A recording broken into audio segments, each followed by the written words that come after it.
Okay, let's begin. Okay, let's start with Jay.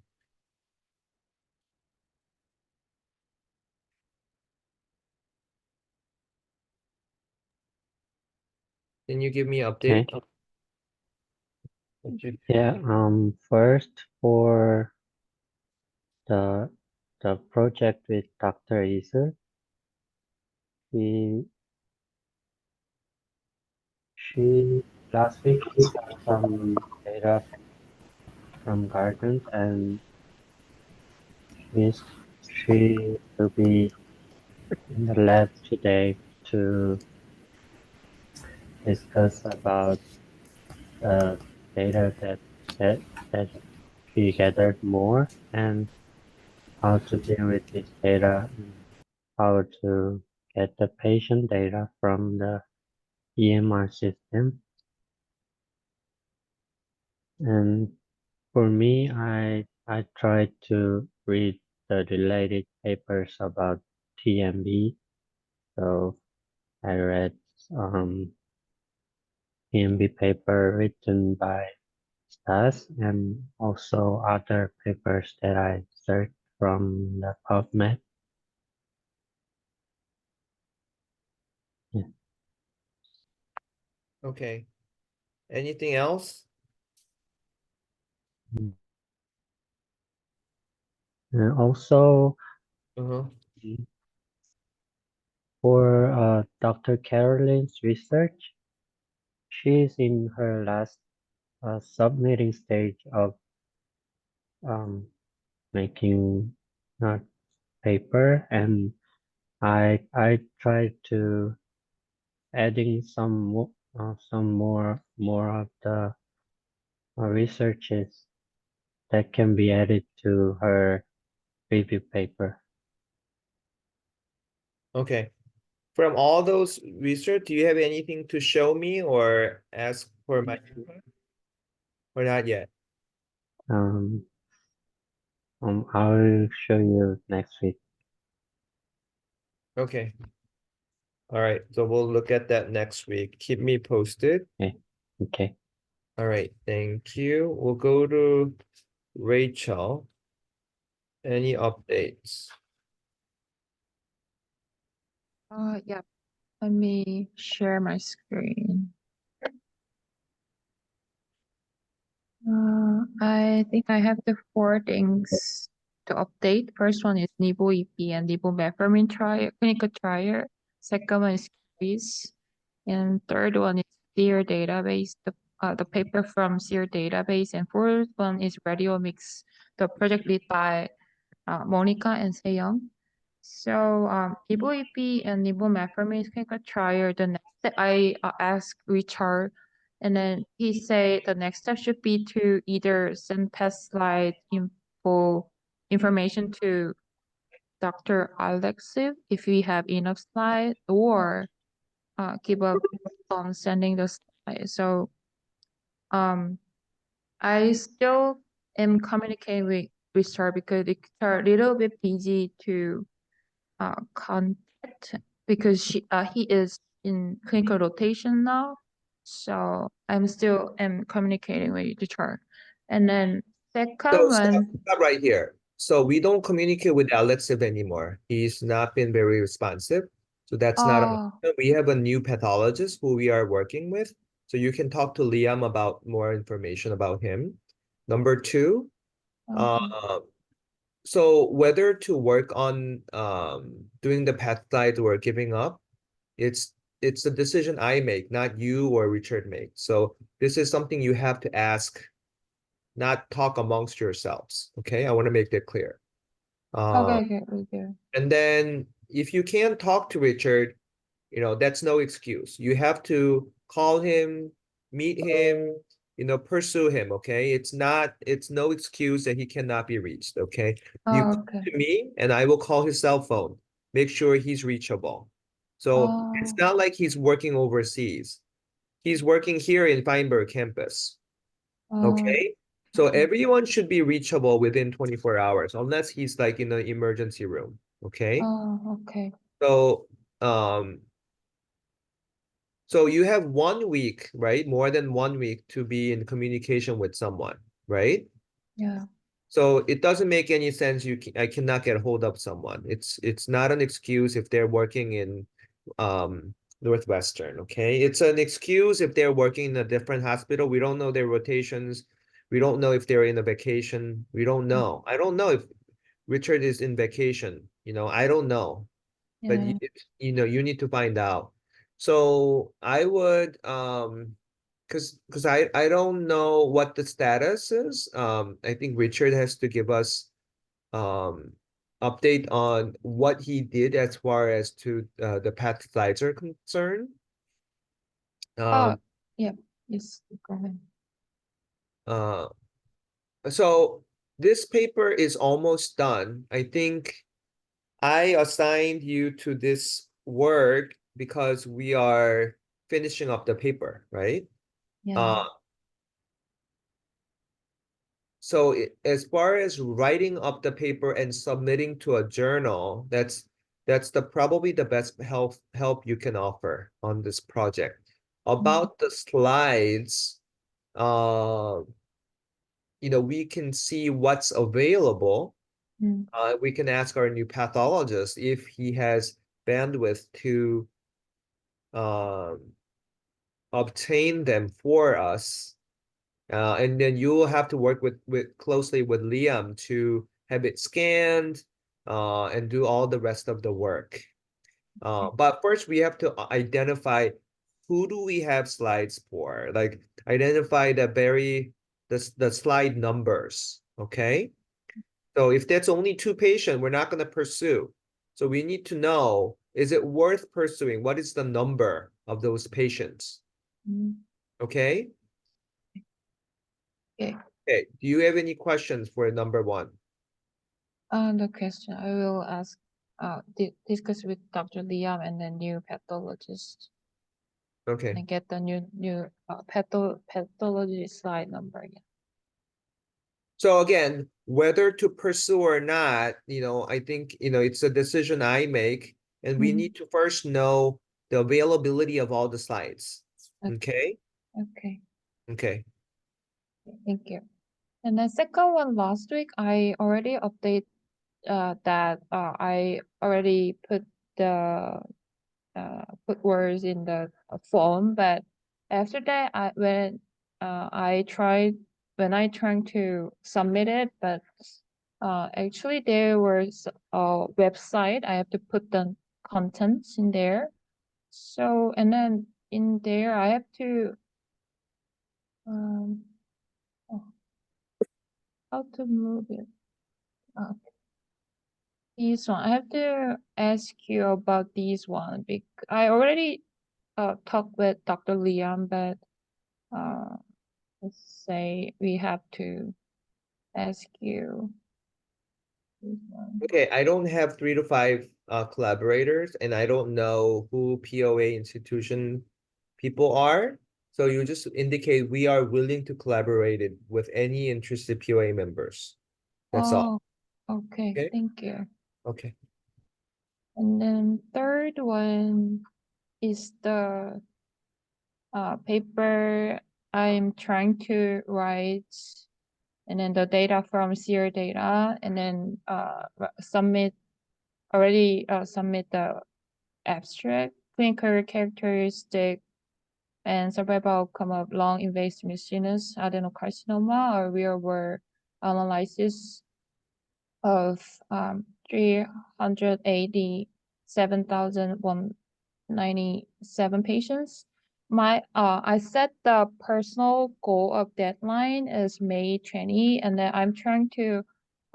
I still am trying to make a table of Cox table. This one is univariable. I divide into the 3 groups: localized and regional and distance.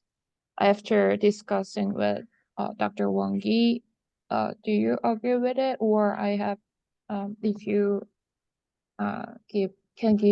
give me any idea, I can do more table. So this is a project for, are you talking about manuscript or poster or It's a abstract? manuscript. Yeah. Manuscript. And the abstract was was it ASCO, was submitted to ASCO or Submitted to Word Long. World Long? Okay. Yeah. This title. Okay.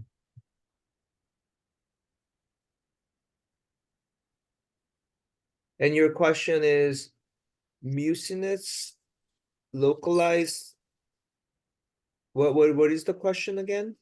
At that time, I put the graph for overall survivor Kaplan-Meier graph, and then also put the localized, regional, and distance survivor Kaplan-Meier graph, right?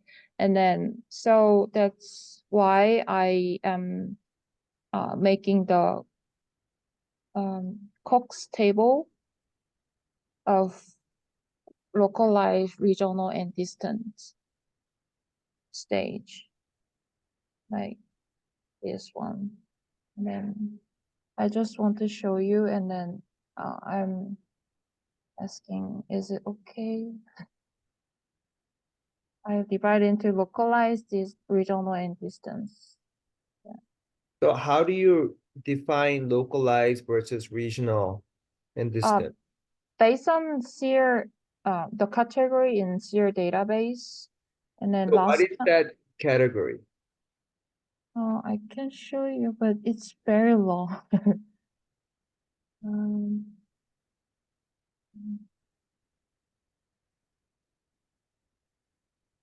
So you don't memorize what they are?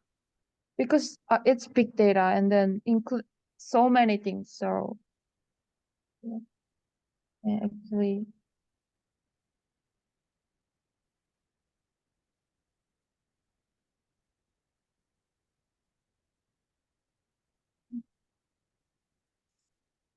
here, um,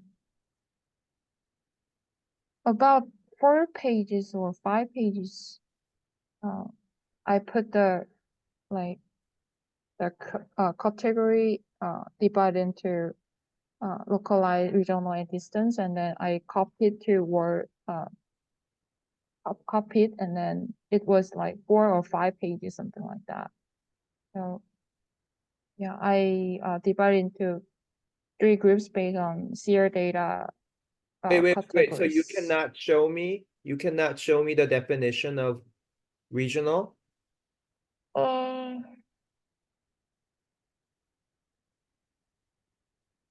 um, that no, I have to find out where is it.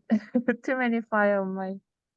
Okay. Can I show you later, maybe? Okay, show it to me later. So So I'm a little bit disappointed because if you're categorizing a group of patients, you need to know what they are. It's your yeah, research. It's not like something you don't even if you can't even find out what it is, at real time, there's a problem. Okay. yeah, I'm sorry. So this is for everyone. You have to know your project ins and out. Okay. I'm not talking about someone else's project. Okay. Your project, you have to know the very details off the top of your head. Okay. Number two, in lung cancer, we talk about if you go to my clinic, what do you guys see? WHO or AJCC guidelines. And what are they? There's version 7, version 8. And we talk about PNM staging, right? So most oncologists would be comfortable knowing what we are talking about. Is it stage 3? The common sense is stage 1 and 2 are more localized. Stage 3 is more regional. Stage 4 is distant mets. But stage 4 has, as you know, bilateral disease. You can think of it as localized, or you can think of it. So that's why we have M1A, M1B, M1C. Mm. Okay. Which one belongs to distant? Which one belongs to regional? It's a black box. You don't even know off the top of your head, right? So if we present a paper, if you have to explain what's local, the reviewers will say what's localized, what's regional. Oh, read the 4-page, method section. They're not going to read it. You understand? It has to be intuitive. It has to make sense. So my recommendation is stage 1, 2 versus 3 versus 4. Very simple.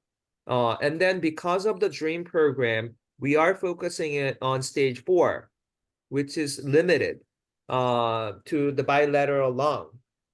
So we want a special focus on that. That's the very reason why we are doing this analysis. So when you do a project, think about why you're doing this project. You're not doing the project for the sake of having one more paper, having one more publication. We're doing it to strengthen the DREAM program. That's the whole point. The whole point is trying to show in mucinous when they go outside the lung or when they stay in the lung, do they behave differently? That's where all your focus has to be. Okay? By region, I don't care about local versus regional. You can do whatever you want to make a complete paper, but the focus is not there. If the focus is there to explain what the definitions are, uh, I think it's going to be very difficult for the reviewers. So my suggestion is stage 1, 2 versus 3 and stage 4. I would recommend using the AJCC 8th version. However, when the SEER data was generated, they probably used the older version when they were assigning patients. So you have to clarify what version they used because based on the version, it all changes. Yeah. Yeah, right. After I try, it's just that I try it, and then first time I include every versions, even like include six edition, 7 edition, 8 edition, and then others like before 6 edition, and it was about 400,000 patients, and then after I just to only 8 edition, it was like, oh, I think less than 10,000 something. So, and then yeah, it was very different.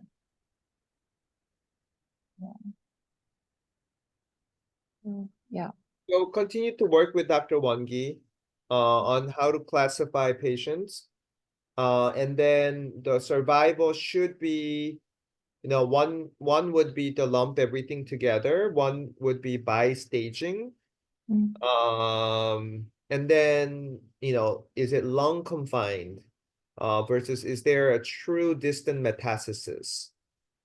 Because stage 4 would be heterogeneous group with yeah. lung confined versus Mm, this actual distant mets. So how do you best classify them?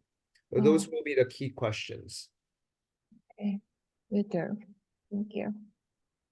And then next one update is for radiomics. One is Monica, lead by Monica, and one is lead by Seyoung. I contact with Monica. She say we'll touch bases with Dr. Yuri, Sally, Dr. Liam, and get back to you with better plan and updates. So what is your question for Monica? I you mean what did I ask her? Hmm? I say, what did you do for a week? And then Dr. Chae want to um know where we are and then what you are doing. And then can you give me update for it? And then she say like this. Okay. So Liam, tell me where we are with radiomics because Monica expressed wish to not lead the radiomics project anymore. Oh, So where are we Oh, with radiomics? is that okay? Um, so radiomics, so Monica was just in charge of what was remaining, which is just to write up the manuscript Uh-huh. with Dr. Yuri. Uh-huh. So I did reach out to her. I didn't know she wanted to actually hand the project off. She just told me she just needed to take care of some family business, and then my understanding was she was still going to be in charge of the project, but I guess not. Yeah, so being the lead means you take it till the end. You know, you do the all the revisions, you're in charge of coordinating everything. But I think doing that outside lab is always challenging. I've not seen anyone successfully finishing it. Uh when they leave the lab. It's so challenging. But but I think she does not want to be the lead, but I think she is willing to help the new lead finish the project. She just want to be the helper, not the lead. Um, so Mm, I think we need a new plan. So there's picture health, there's mixed pay response, but there's radiomics papers that we generated with Dr. Yuri. Um, So before Monica, who was doing the radiomics? Was it Dr. Chion? Yeah, so radiomics, we had two kind of projects, well, or two categories. So one was with Dr. Yuri, one was with Picture Health, and Dr. Cheon was in charge of the one we were working on with Dr. Yuri. Mm, and I don't before think that, it I was don't think that like our, before that it was Chisang, right? yeah, it was Dr. Chisang and then Arnie, um, and then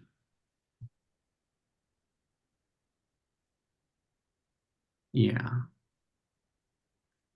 So I think we could talk with Seong because she's the person who would know the data set So the do you know best. why Taeyong cannot come to lab meetings? I do not. I just know like the time difference and she was busy getting ready to come, but you know, there's been the delay. So I'm I can ask her if she would be available either today or next lab meeting.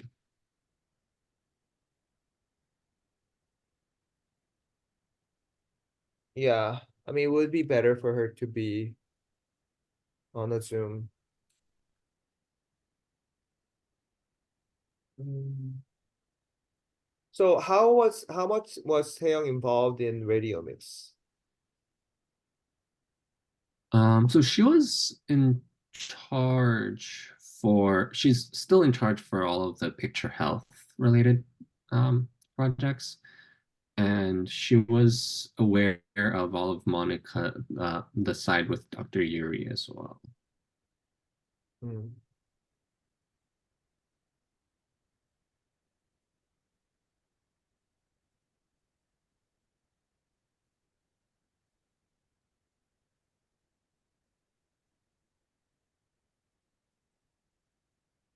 Mm.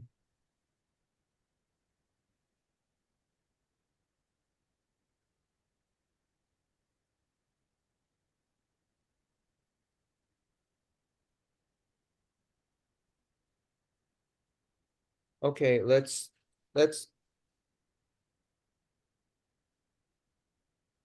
give it a some thoughts about if Monica is not gonna write it up, um,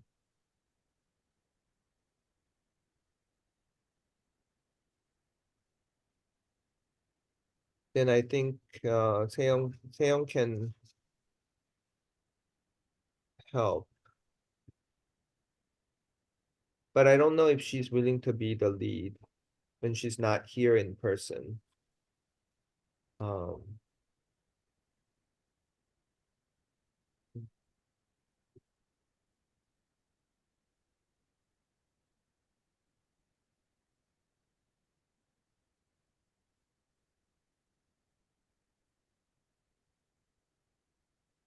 Okay, because Taeyong is already doing the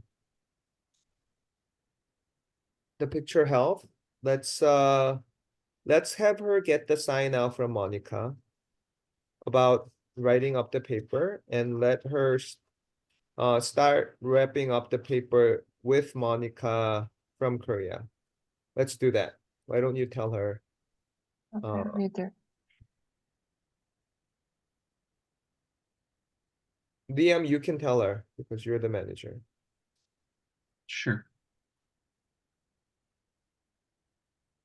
And let her know what the responsibility of the lead author is. Okay. Hmm. Okay.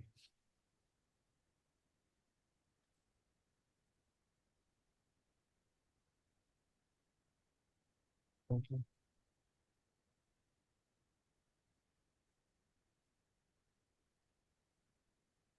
Okay. Okay, go ahead. Yeah, the last one is Seyoung's updates. First one is picture health and follow-up AACR meeting. Publication plan, ICI toxicity patient food check is still under process. So still waiting response from picture health. Then this one is pathology, planning to match up Dr. Isel data and radiomics analyze patient from picture health. And yeah, request it analyze radiomics patient list from picture health and meeting schedule What is does that mean? I don't understand. Do you know what this project is? not so much. Yeah.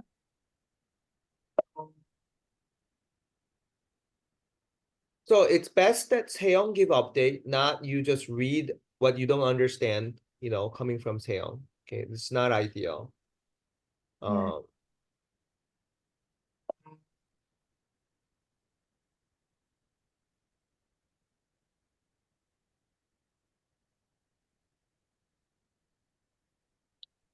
So this is just about the pathomic slides that we recently received for Dr. Easel's project.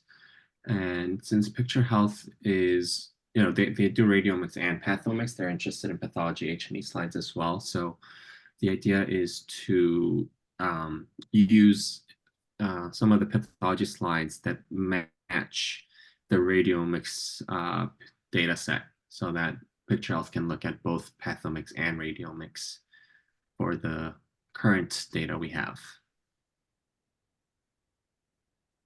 So what I don't understand is requested analyze radiomics patient lists from picture Yeah, health. so I think what that means is we sent over 160 patients for the radiomics, but then they've used different subsets of the patients depending on the different staging and the data available.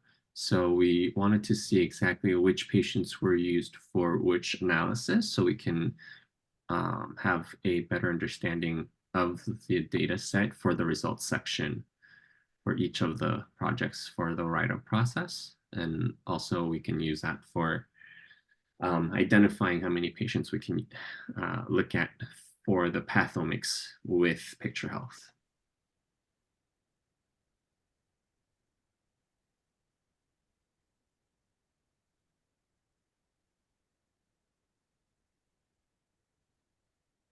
Okay, so Liam, why don't you keep updating us on this because you understand, what the communication has been, Mhm. rather than Rachel trying to do this.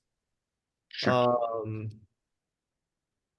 I think the end point is that Picture Health analyzes the pathomics and radiomics independently and come up with a combined model. And that's what they want to do. And, kind of understand what's the overlapping patients that has both resources.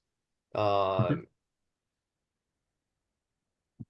So keep moving, keep get weekly update from Picture Health if they received everything, if they're working on it. Yeah, I just don't want them to drop the ball. Okay, Of number course. 3. And then they already scheduled a meeting for tomorrow and for exploring possible partial automation of data defining process. They will have a meeting. Yeah. And the So second, I don't need to be in this meeting, Liam, right? This is more No. technical. Yep, you don't have to be. Okay, so who's gonna be in this meeting? Liam? Well, it'll be me and Seong for sure. And then depending on availability and time, I thought it might be helpful for Rachel and Sally to join so that they can learn about the collaboration kind of workflow with Picture Health. But it's not like a must that they be present. I just thought it would be helpful for them to know so that they can help as we move this project forward. Sure. So Rachel definitely be involved. Sally, check with my schedule, okay? All right, because we gotta be ready for the Korean conference. So, number two. yeah, number two is I think they are communicating, talking about the paper, what part of the paper will be charged of. So current distribution they talked about is intro and method will by Seyoung, and results will be in charge of Dr. Su, and conclusion to be discussed after result. Yeah. So that's the plan.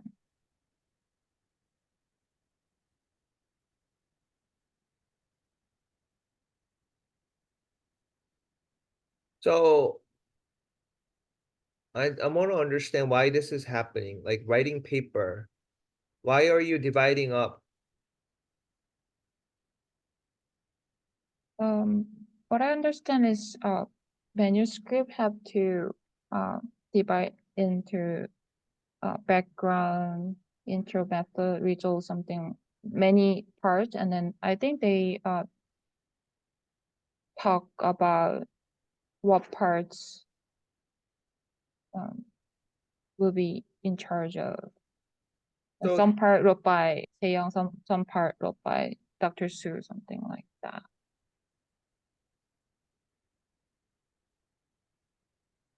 So, Liam, who's the project lead for mixed response paper?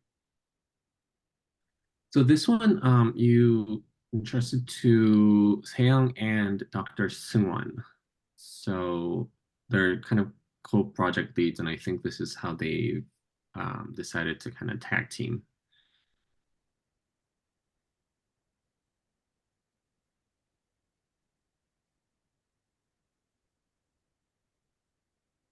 Okay, so same thing. Sally and Liam, you guys are in charge of managing project. So I think Taeyong has many projects, and especially with the radio mix. So Sue will be the lead, and because we can't have two co-leads, someone has to take the charge. So Sue will be the lead, Taeyong will be the co-lead. So Sue is in ultimate charge of keeping the deadline and everything. So ask Sue and Seong when they think they can submit the paper. Okay. So based on what they say they can do, put a deadline and enforce the deadline. Okay. I don't want the project to like, oh, I'm leaving the lab and it will be signed out to someone and it's we need to enforce the deadlines and I feel like we need to keep doing that. So as I said, for every project, lead weekly follow-up on the deadline. Where are you? Can you get it done by the deadline? Same thing with everything Rachel said. Uh, so we need deadline for everything. We can't like, oh, we're in communication with someone and someone. No, it's not acceptable. Okay, let's move on. Yeah, that's all for me. Yeah.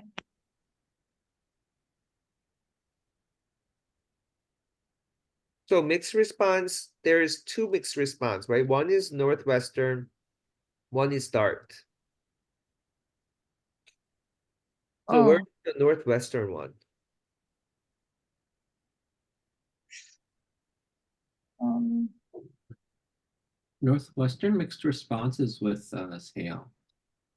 With Hale? Yes. Okay, so Dart mixed response is with. You have your chat. yeah, I have to, but um, she just let me check it. So Northwestern mixed response is solely with Hale. Okay. So same thing. Ask Hale when the deadline is. To write it up as a paper. Okay.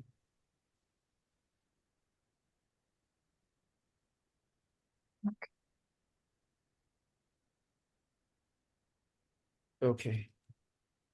And our policy is.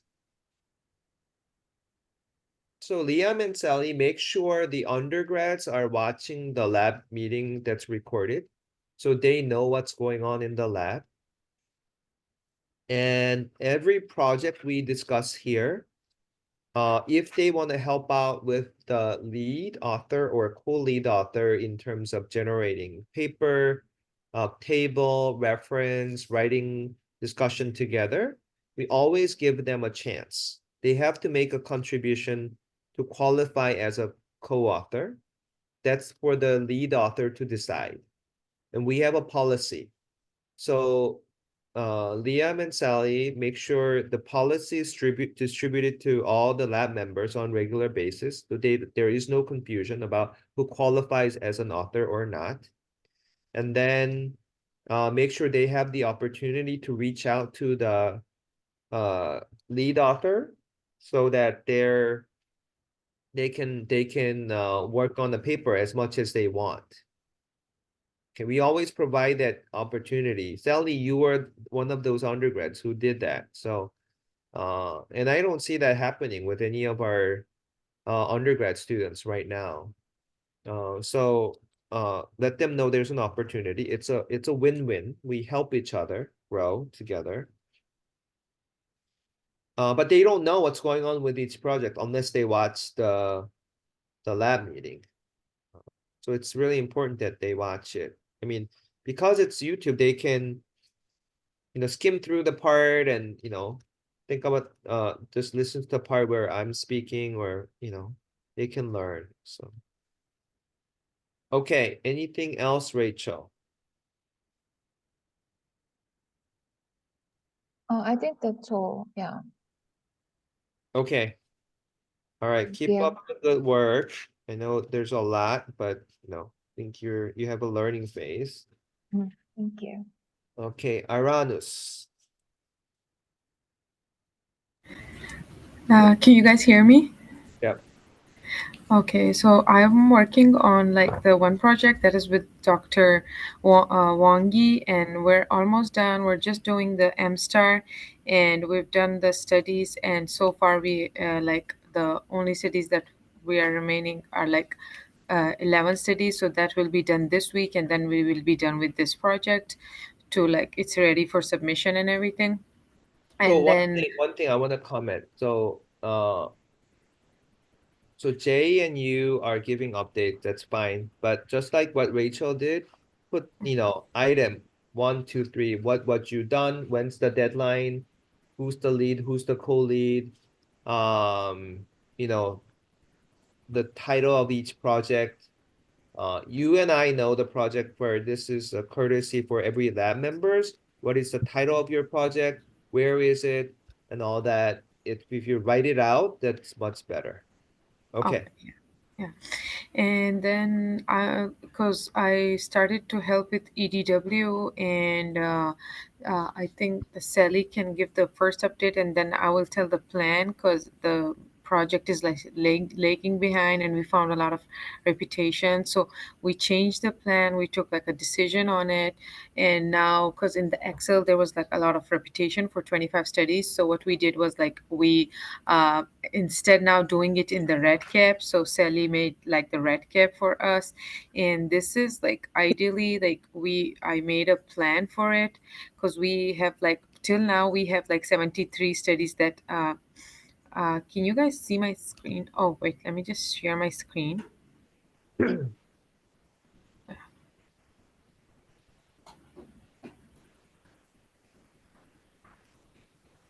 you guys see my screen? Really?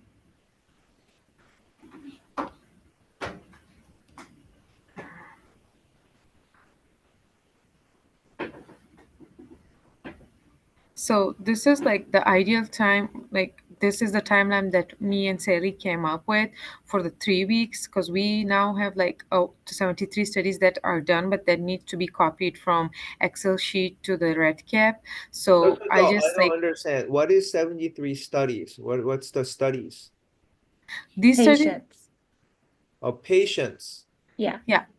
Oh, okay. 73 patients we have done the studies, but because now we have to like copy paste and make sure there are no repetitions. So 73 studies, we will do that in 1 week. So in this project, we will do that in 1 week, and then we have the remaining 109 studies.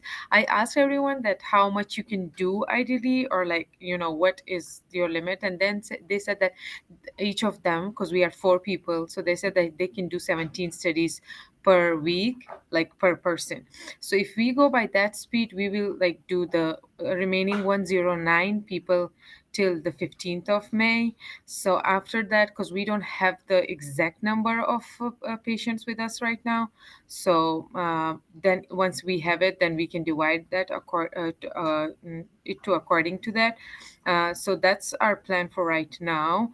And then because I know that they've told me that you want it earlier, Dr. Che, but looking at it and like how it's progressing and the time everybody can allocate to it, I think that we will have to wait till like September for this study to be properly done.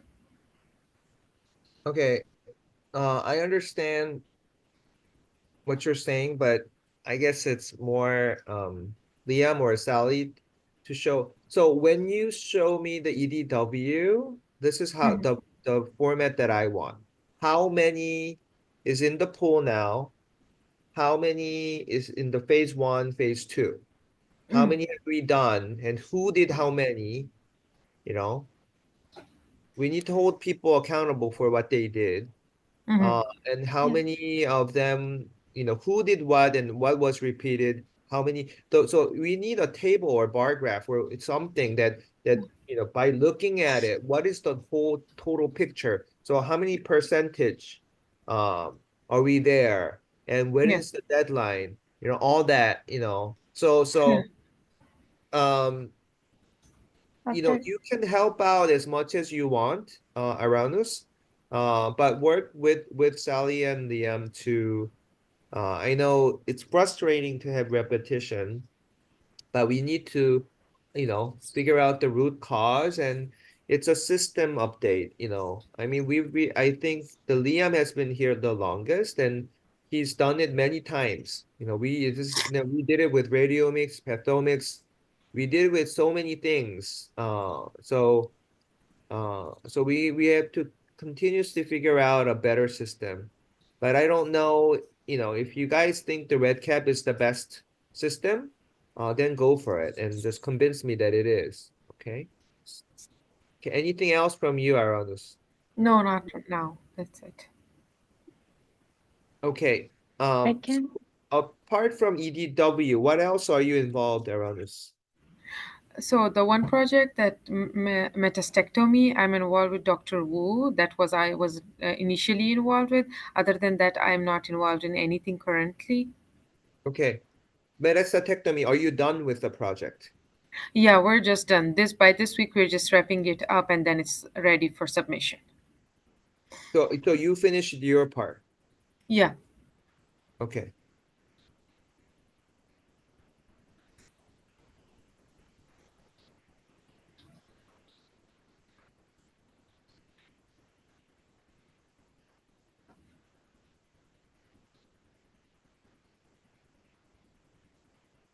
Mm,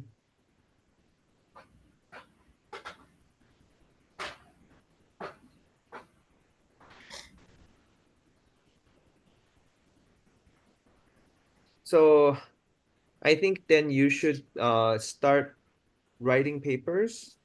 Mm-hmm. Mm,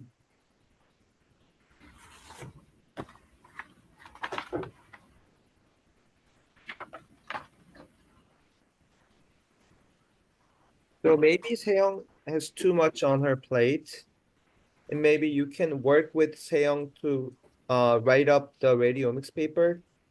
Mm-hmm. Yes, I will do that. Do you have any preference? No, right now I just want to be involved in projects and see like where, like how what I can do. So for right now, anything that you will give me, I will be happy to just like contribute to it. Yeah. So Seong will still be the lead, but for the radiomics paper, you could be the co-lead and finish up the paper because I know Monica doesn't have the bandwidth to finish it. Okay. Uh, it's almost ready, but you need to understand the project and really know what the radiomics is all about. Mm-hmm. So you can start by reading Sarah Kang and Haesung Kim's paper, review paper, understanding what radiomics is. Mm-hmm. And then you can start writing up the paper together with Seong. So that would be a lot of communication for you, Mm-hmm. but it will be a good learning step for you as well. Oh, okay. Yeah. Okay. Okay. Okay. Thank you so much. You're welcome. And Sally.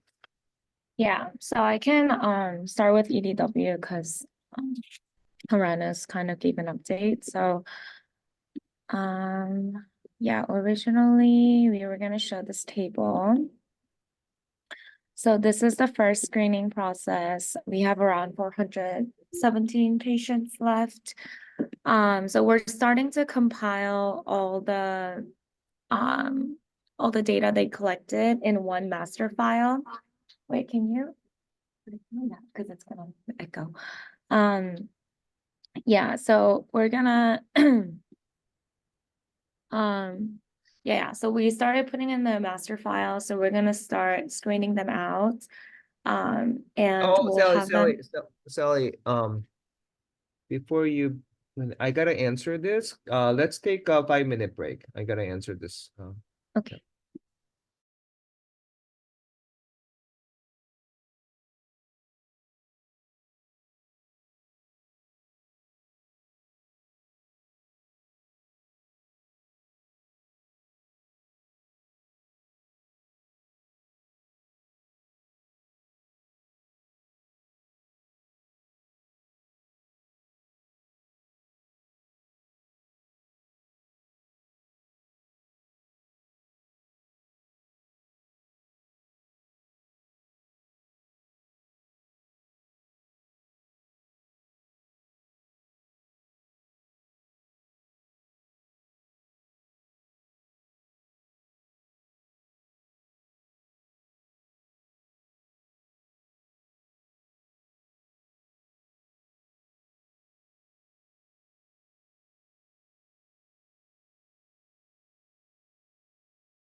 Okay, I am back. Let's resume, Sally. Yeah, so continuing from before, EDW, like our first screening, we're collecting or compiling all the data into one master file, a master spreadsheet, so we can have like we can exclude the patients who needs to be excluded, and all those patients who should be included will be handed off to ED the second screening. So yeah, so what Uranus updated previously, like we identified that there were many duplicates. So we had to recount how many were actually done. And we realized there were total of 72 done and 109 to go from now. So I think we're gonna also we have the list from last year's screening, who we need to kind of reconfirm each cases and add variables that we added this year to those data. So this week I created this RedCap database where we can build database. So I think we did a test run twice. Uranus and Dr. Tongu did a test run, and we made most of the edits that we needed to. So I think we're going to start collecting on RedCap starting today.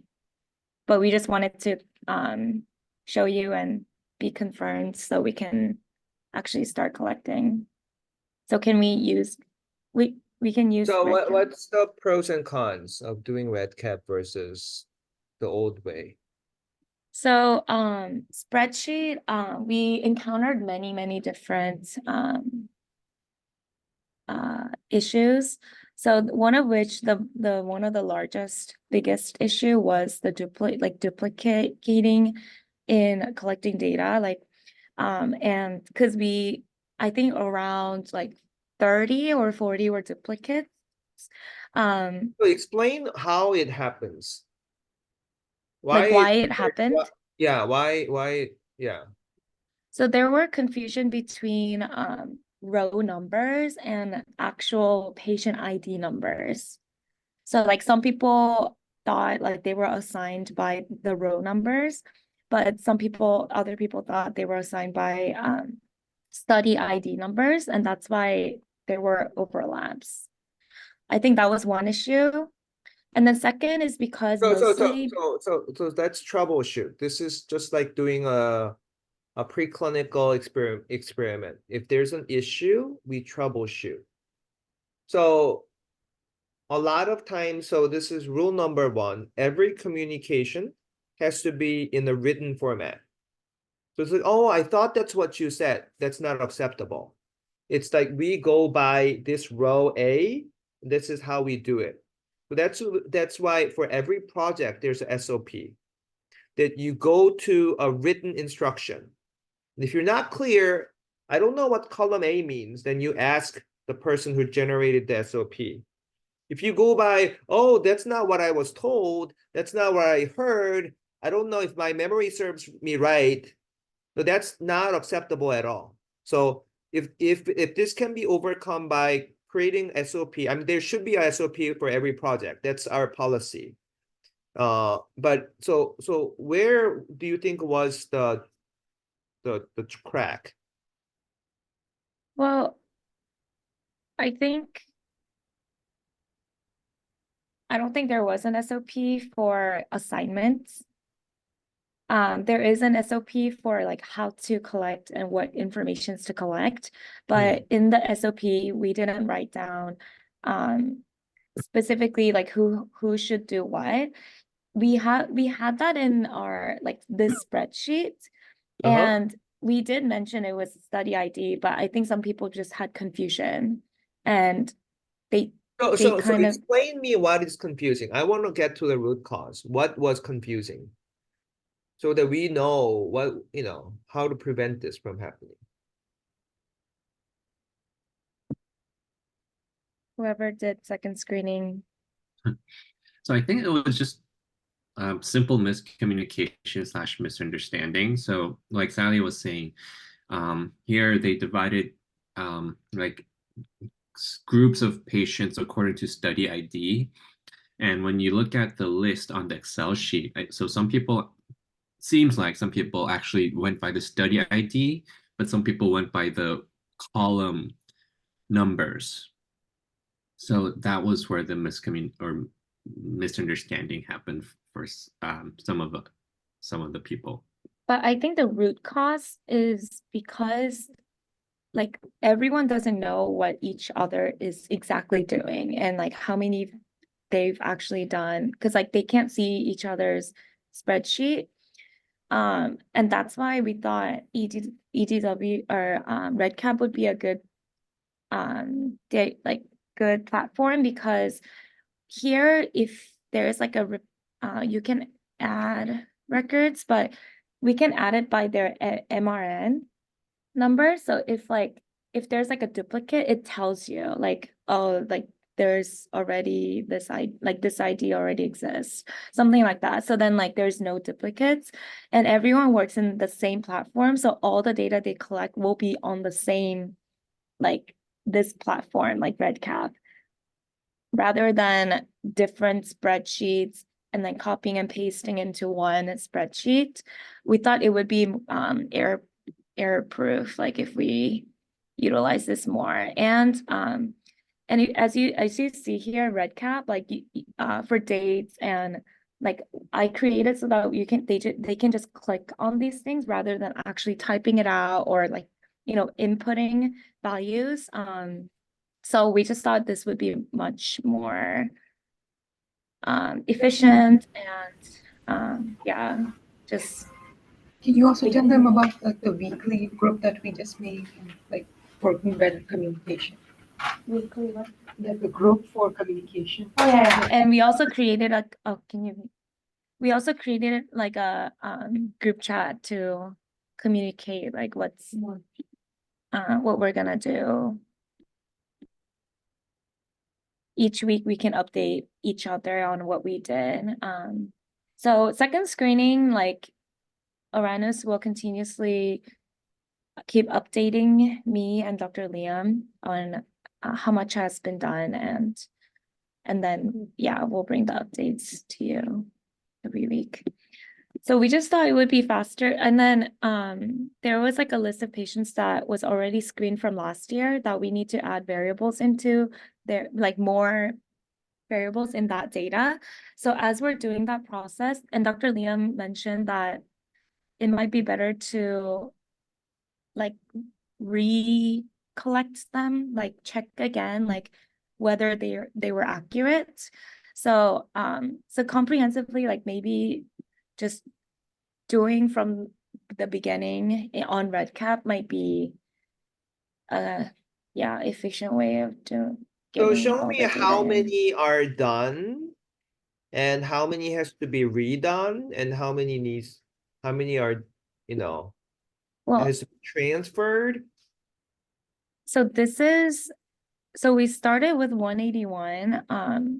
So again, this is part 1, part 2. Part 2, So 2. part 2, how many is in the pool? The one that has to be done. 181 as of now, but we will transfer more from the first screening. So 181 is first one done. No. Show me the first one, the bigger pool. How many are we talking about? One. So from 1,757 was our starting point.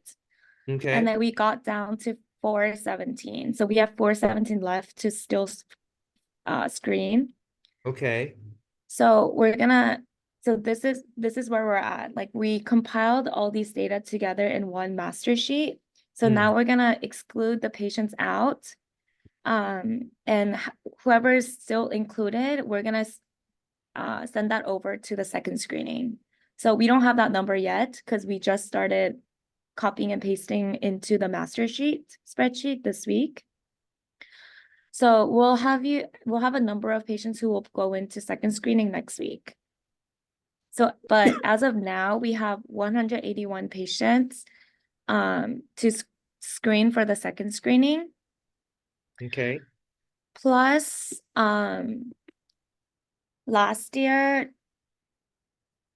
Dr. Liam and recently sent list of patients. I think there were Dr. Liam, how many patients were in that spreadsheet? Are you talking about the first phase, 160? 160. So 160 patients, we still need to add more data into those patients, like because we added a couple variables this year in our second screening. So we also have to do that work. So we decided so those 160 patients, Oranis, she's gonna take in charge to update the data. And 181 we're gonna divide amongst the 3 MDs, Dr. Chong, Yu Jung, and Seungwon, to conquer 181 in 2 weeks, was it?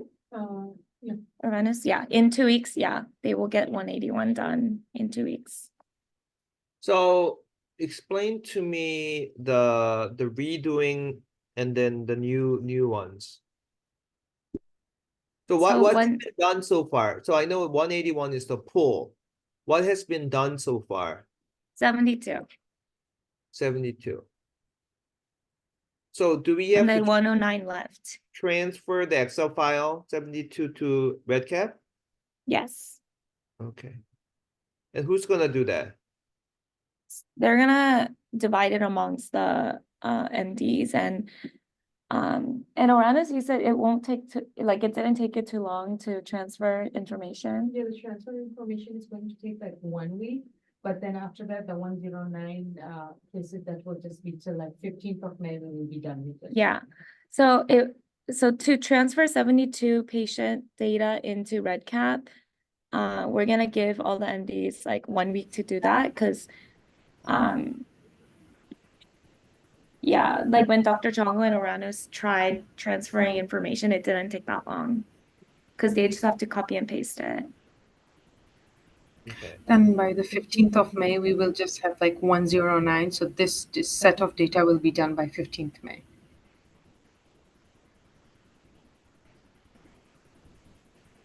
Okay.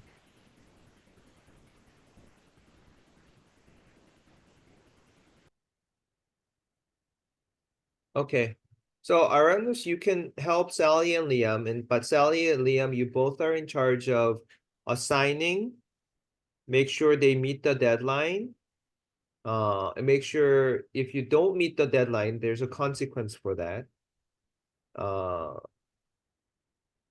And we'll you report to me who's doing how many every lab meeting. I want to hold them accountable.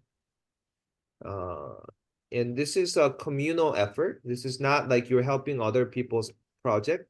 This is our lab's project, and this is how we build the database.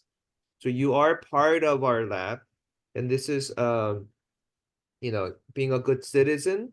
And every data we create, we can ask questions because now we have a database. But building a database, especially a good curated one, is no easy task. And as you can see, this is not a difficult science. Just doing the work, you guys still get confused and make mistakes and duplicate efforts, which is frustrating, right? So that's why we need good managers overseeing real time, making sure there's no duplicate, making sure they're doing the right thing. We don't want to discover any errors after several hundred patients. We want to discover any errors real time, at least weekly basis. Double check, make sure they're doing the things that they're supposed to do. So the oversight is Sally and Liam, because you guys are the managers. But Arandus, you can take co-leadership on this as much as you can, providing insight how to make it more efficient, and easy for people. So work with Sally and Liam on the EDW. The first screening, second screening, also the undergrads, what undergrads are doing. I don't want them to make any mistakes. So I don't want them to duplicate anything. So make sure they're doing what they're supposed to do, and streamline the process as much as possible. I mean, Liam, we saw people doing this for couple of years now. We're still making mistakes. So, it's a human error. I know this is inevitable because we're human, but make sure everything is written up in SOP. Not now with RedCap, this is the system. So if you build a good system, you avoid errors, inherent errors. So I'll give you an example. People left so many credit card in the cash machine. Like you put debit card and then you get the money out and you forgot to take your card out. So they built a system, unless you take your card out, the cash box will not open. Okay. You just built a system. And then people did not leave their card in the machine anymore. So it's just building a better system. And that just it's same it's public health is like that. How do you distribute mosquito net in African countries? It's not a deep science like genomics or immunology. It's all systems. Who has the best delivery system, who has the money, we figure that out. Same thing, how do you best collect data real time? You have a process question and then you work on it. Process improvement, it's all about managing all that. So you don't need MD degree to do this. Okay. So let's work on it. But I like the red cap, and let's use red cap, and I agree that we can work on this. And then there's a way to extract it as an Excel file too, right? Yeah. So Yes. um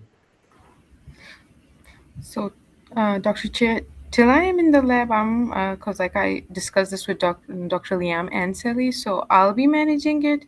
And after like we figured it out, from now it will be more systematic, and like we will take up weekly updates. So I hope like we will get more work done than like it yeah. previously has been. You can give me update on the details, but still Sally and Liam are ultimately in charge for the EDW. But so yeah, I want this to be a team effort. It's not like, oh, it's an art.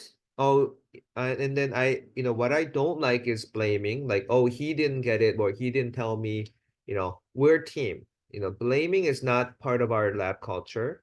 Of course, we all make mistakes, but we're here to learn and we're here to improve. Uh, and same thing, who gets more credit, who does not get more credit? Uh, it's not our culture to fight for credit. What you do, the lead author recognize it, I recognize it. If you think something is unfair, come to me directly, and explain the situation, and I will definitely reflect everything that was done. So I just want to be on there to be a collaborative culture. Um, and that's how I assess people's ability. Are they collaborative? Or are they just trying to blame someone or trying to get more credit? Because that's certainly not the trait that we are looking for in this lab. Okay. All right, Sally, anything else?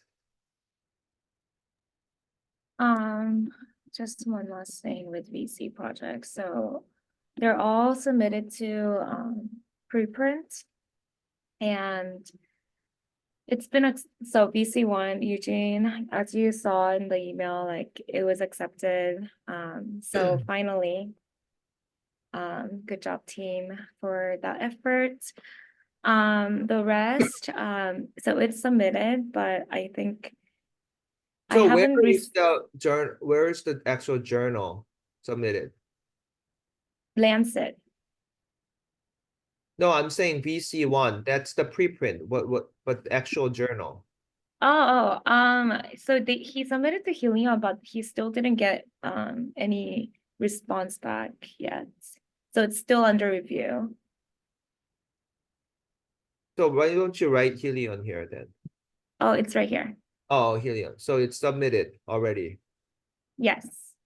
Even Okay. the revision is submitted, but he hasn't heard back. Okay. I don't know why it's so zoomed in. Okay. Next. And then Eileen, she also submitted to Helion. Wait. The Grace Lee, it hasn't been written yet, right? No, she wanted to work on it, but she needed more time, so she hasn't worked on it yet. Okay. All right. Here's a project. If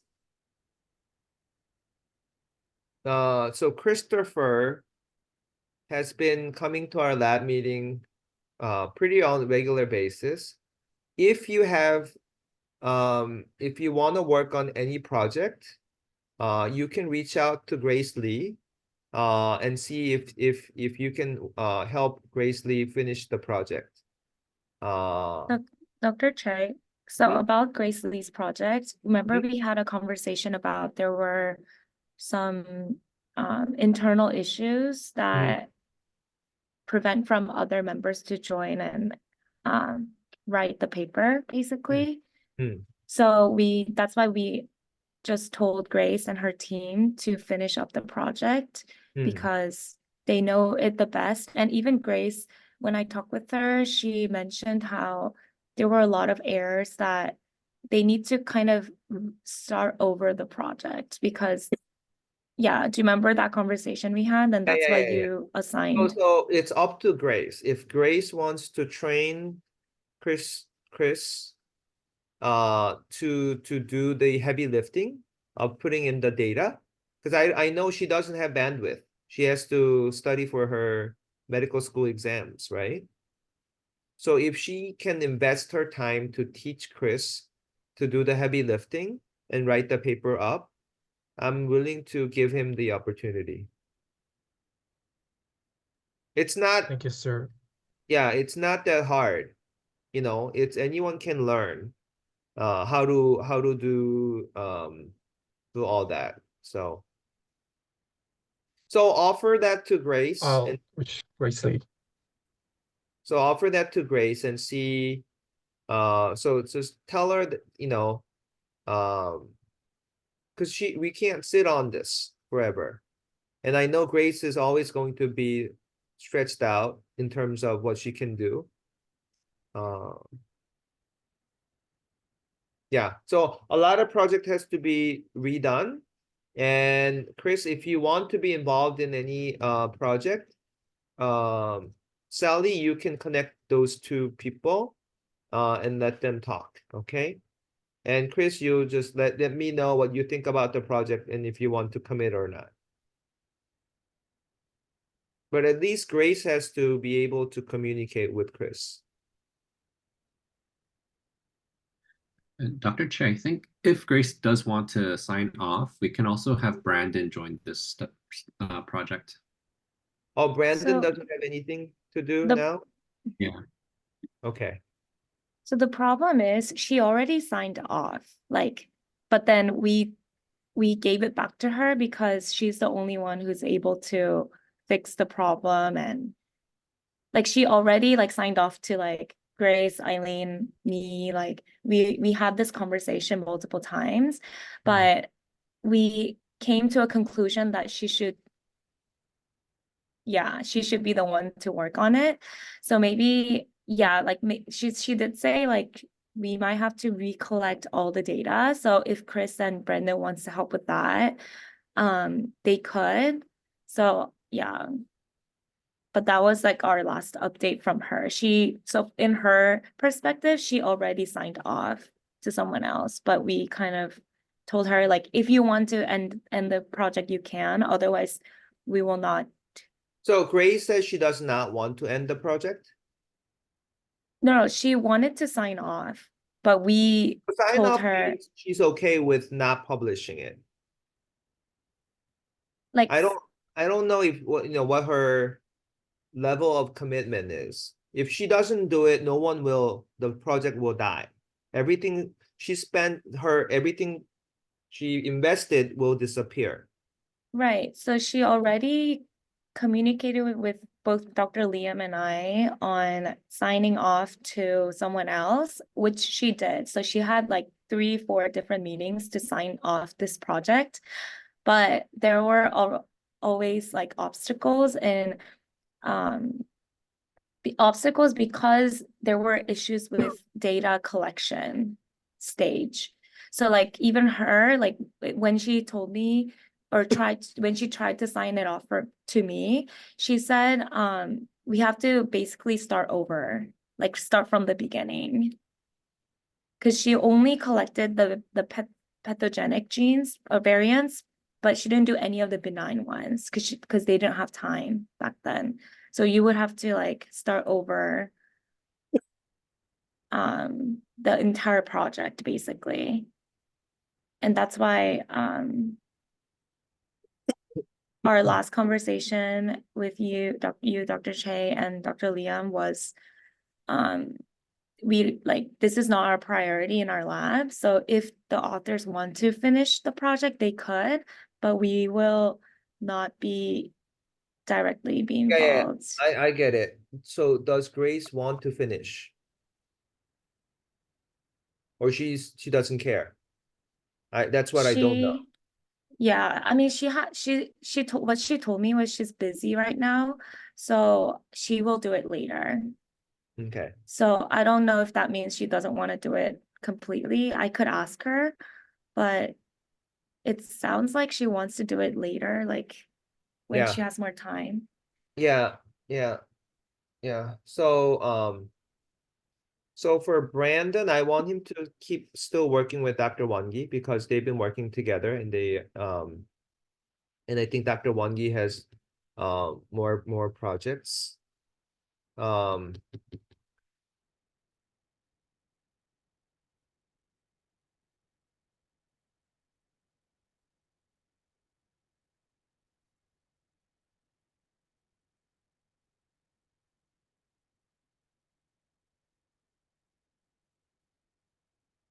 hmm, and before Seong actually joins, I think Dr. Wangi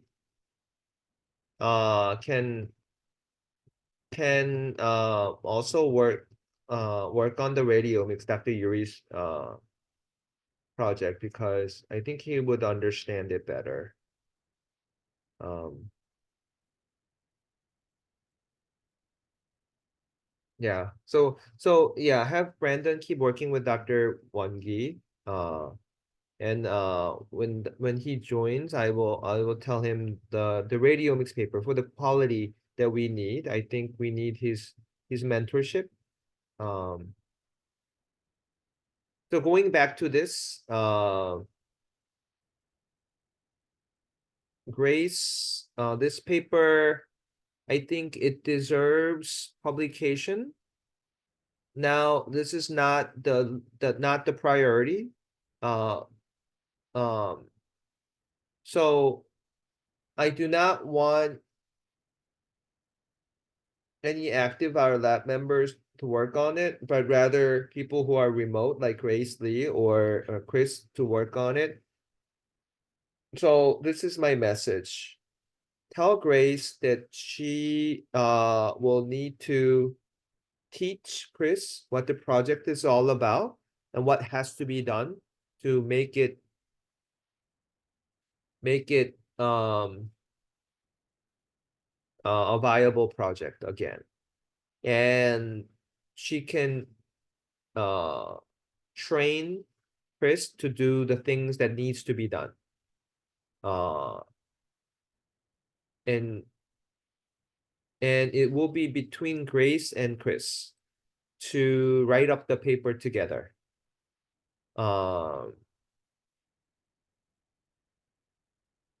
And depending on how much time you guys spend, then we can decide on the authorship later on. But that will be, yeah, that will be my recommendation, my direction for both Grace and Chris. Okay. Okay, next one is Emma. Emma and Eileen's project, so it's submitted to, or Dr. Leon, were you guys able to resolve the issue?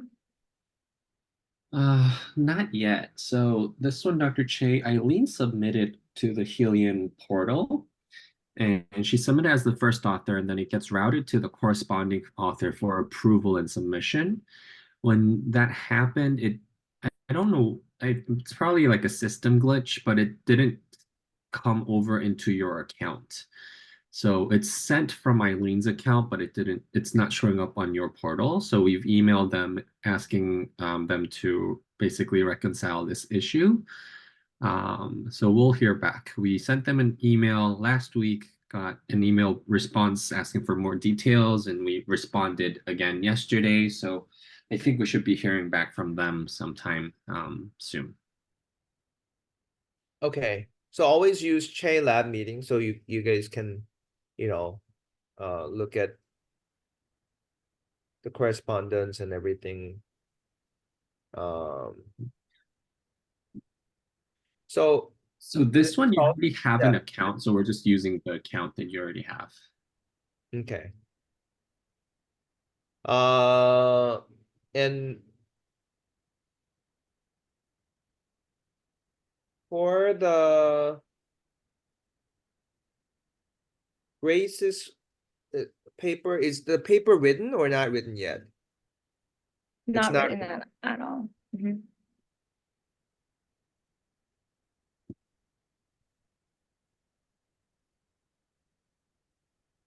Oh.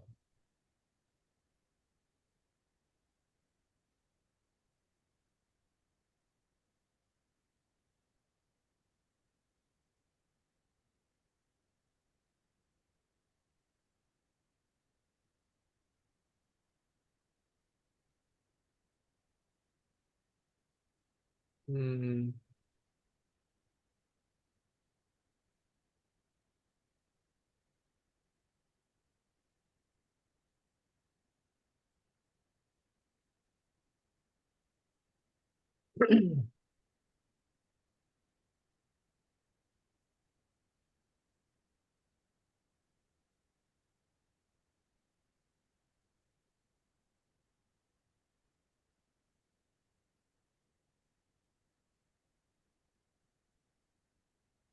So after this lab meeting, Sally, print out or show me the poster, the abstract, everything that has been done for Grace Lee's project, and I will give you directions again. And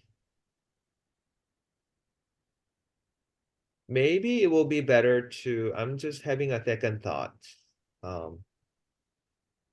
Yeah, but I'll give you direction whether and I want this to be at least accepted to medRxB first, get it out there. Okay, so Sally, get my directions today. And then we can update Chris and Brandon accordingly. Emma, okay, number 4, where are we with that? So it's submitted to preprint and we'll be submitting it to but now I'm thinking, do you think we should submit to Helion? It's Eugene's paper is still on hold for Helion, and it's been like a little bit over a month Okay, since he submitted revision. Then do scientific reports first. Okay, we'll do scientific reports first. Yeah, that's it for VC projects. So whatever needs to be submitted, do not withhold submitting it. Submit and wait, okay? oh, we'll submit it next week. If that goes on for many, many weeks, even if you're busy, try to submit, then you can wait, okay? So always have the ball on the other side of the court. Don't let it sit in on your court. If something comes, make sure it moves. And don't wait for them to return. Every week, ask them, where are you? Okay. Okay. Anything else, Sally? Imagine AI. So H&E slides, I think Dr. Liam, he got this, you like sent it over to be scanned again, right? You took out all the PDL1. So So what happened? Tell me what do you think happened? Like, did you understand what happened? Dr. Yusuf explained it. I know, yes. So I know what the problem is. I don't know how or why it happened. So basically 26 of the H&E slides were either mislabeled, probably mislabeled. So 26 of the H&E slides we uploaded were actually not H&E slides. There were PDL1 or like duplicates from another slide. So yeah, on it, like unfortunately, I don't know exactly how that happened, but Probably the after scanning communication, process, right? I think so. Yeah. My assumption is maybe somewhere in the scanning / labeling and de-identifying process, maybe there was some mix up there. But after communicating with Dr. Liesel and Dr. Nizami, the pathologist, luckily he still had all of the slides, so I got them. And Dr. Liesel had sent us the list of the 26 patients we're missing the scanned images for. And so among the 153 slides, Dr. Chongo helped me a lot. We were able to identify the 26 patients, and we identified the 26 individual H&E slides that we need. And we actually requested those 26 slides to be scanned again last week. And I just got an email just now saying that the slides have been scanned. So I should be able to get the slides and return them to Dr. Nizami. And then we should have access to the scanned files on OneDrive now, so we can take a look at those. So this time it should be fine because we only sent them 26 H&E slides. So we should have everything, but we would need to double check. Okay. The other thing, so once they're scanned, then we know they're all H&E. Then we can say to tell them the Imagine AI for sure that they are H&E now. And then we know who they are, so we can tell them. So Sally, your job is to tell them these are the 26 patients that used slides that were not H&E. So any error that comes out from the 26 patients will be corrected. So disregard any prior results that came out from 26 patients. Now the question is, outside these 26 patients, did you have any other questions? If they do, who are they? Then you can do the chart review to make sure they're lung cancer. They're not, or there's nothing clinically suspicious about them. And if you have question, ask Dr. Wangi first, and if he doesn't know, come to me. So at least you can do that troubleshooting first. And once the 26 patients are reloaded, sent to them, then they can rerun it. And do you still have any questions about the rerun 26 patients? If they do, then you do the chart review on those patients. Yeah. And troubleshoot. I understand that. I think right now for those 26 patients, we have it de-identified. So we need the process of identifying who those patients are. And is Dr. Isel the only one who's able to do it, or can you also do it, Dr. Liam? Do what? Correlating with the identified H&E slides with patients. Yeah, I can do it. I mean, anyone can do it. So what the way we receive the slides is we have the de-identified slides, and in a separate folder, we just have the labels. So we just have to match the accession numbers, but we should be able to. Are you able to do it by end of this week? So Sally, why don't Um, you learn how to do that now so that next time you can keep doing it? Okay, I can learn, but I thought there was like it's not only like matching the labels, but there was like you have to like read about, I don't know, like that. But I can try to learn it if it's that simple. The matching system itself is pretty simple. Dr. Isol might have been taking other things into consideration for her project. Those specifics I'm not aware of. The matching itself isn't too bad. Yeah, matching would be just, matching. I don't think there would be a problem. But if there is a Then problem, Dr. Isel, you can ask Dr. Isel. yeah, then do you know why Dr. Isol had to do it previously? So for her, it was a little bit more complicated because she already has a data set of patients that she's working on with Lunit, and she's requesting additional slides. And so she has like Lunit study number, and then the MRN, and then the accession number from Northwestern. So she needs to match all three for her study. But for us right now, for example, if we're just matching the MRN to the accession NM accession number, that's like a simpler process. Uh, okay, understood. So that's easy, Sally. You can do it. Just get it from the Okay. Anything else? No, that's it. Okay. When do you think the Boom Eddy slides will be ready, Sally? When's the next presentation that you're planned to do? I mean, every Tuesday is not. Oh, you're gonna do it today? Oh, I don't know. I don't know. Maybe Leon, look at my schedule to see if there's any View Medi presentation. So we need it like a week before, so you have time to fix things. Yeah. But but don't do it before the bed deadline. I want you to, show me as soon as you're done.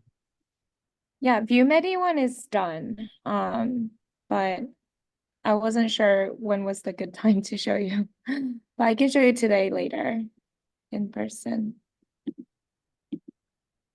Okay. If we have time, we can go through it even today, in the lab meeting. But let's see. Okay, Liam, let's go through your updates.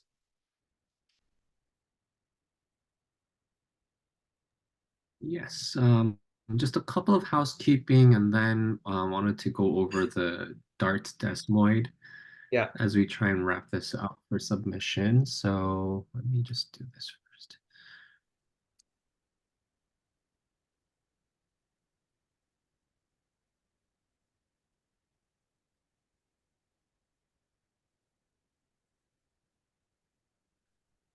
So just a couple of housekeeping stuff first of all. So J&J, they have a speaker training thing, and they wanted to ask for your availability.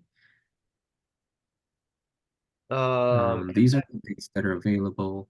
Okay, thank you for catching that. Oh yeah, and then Pagine, Dr. Park, Mhm. she wants to visit our lab that May, I think the 2 weeks in May. Yeah. Did you get that? Yes, May she did reach. 17th. Yeah.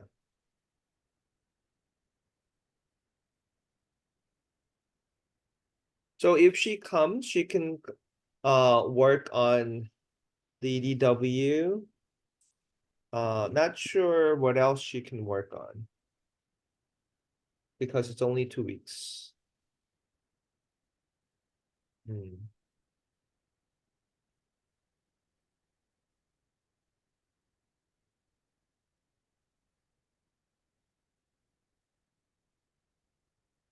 Yeah, let's think about it when she's here. I mean, is there a paper that needs help that's almost written, but no one is, submitting it? No, with the current members, we have a pretty good coverage, I think. Okay. Okay. So it's either Eastern time 7, Pacific time 7 is like a 9 p.m. Tuesday.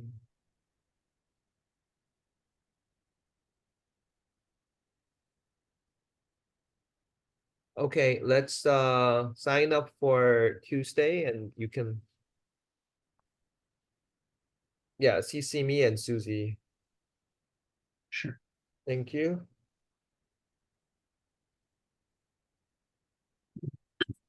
And then this one, I think, is regarding your conference trip to Korea. Sorry, Aranis, this one's in Korean, but just about conference scheduling, so you're not missing much here.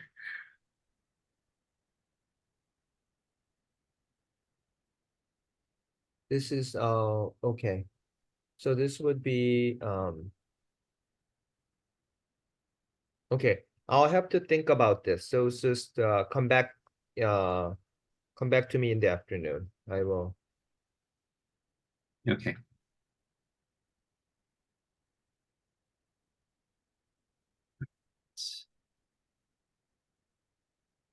Then I would like to move over to showing you the Dart response and comments. So most of the nitty-gritty stuff I think is pretty much taken care of. I just want to get your final kind of confirmation on about half of the comments, and on half of it, just a few more input would be helpful. So this one, the first one is wanted to get your confirmation for the supplemental table.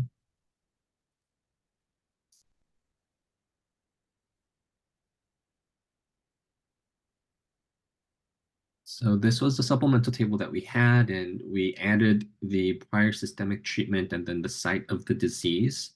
Mhm. Does this look okay to you for final confirmation?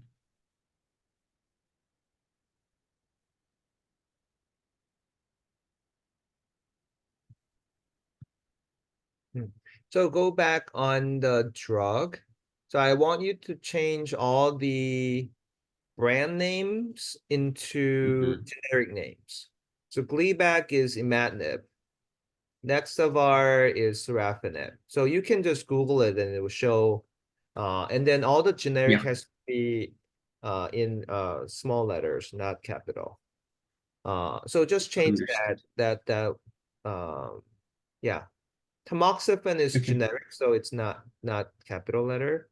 Uh-huh. Votrient is pazopanib. Yeah. We have a good opportunity for you to write. Yeah. Okay, otherwise it looks good.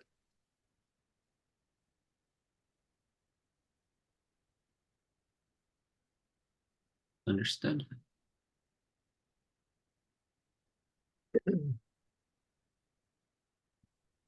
Then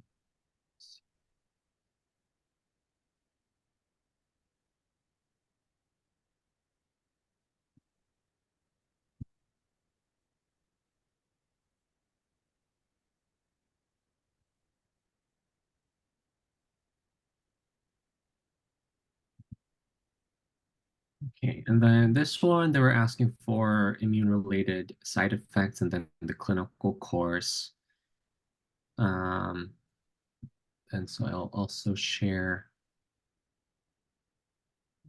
this.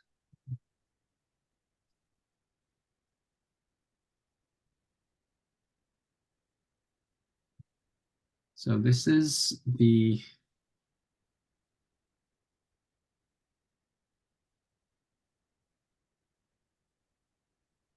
table that Megan was able to send over. So this is just here for now. Once we have final confirmation, Megan's going to change this over to the study IDs. Okay. These are the type of side effects. Then this is the grade. This is the time point. We don't have the duration information. I asked about treatment disruption, yes or no, treatment discontinuation, yes or no. And there were a few comments here that I thought would need to receive your feedback and approval on. Okay, there was a disruption and discontinuation for steroid use, but the discontinuation for the thrombocytopenia rate or deemed unrelated.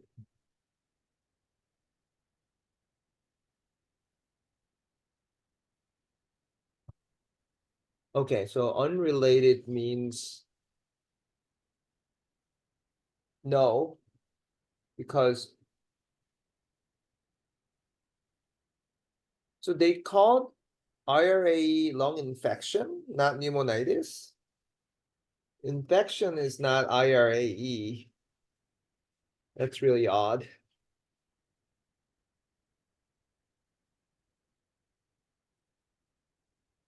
So these comments are coming directly from each site, not from Megan. Yes, so yeah, this is what's recorded, and some, I mean, so, but obviously here probably is like Megan's interpretation. Hmm.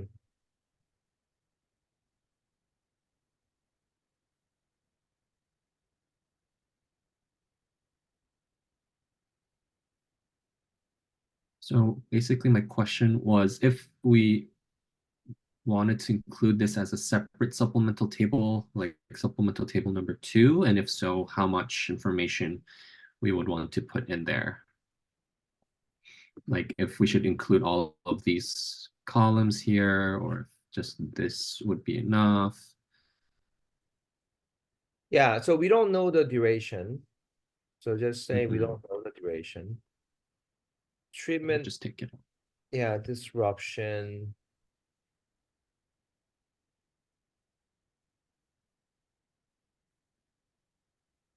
So they used steroid for lung infection. So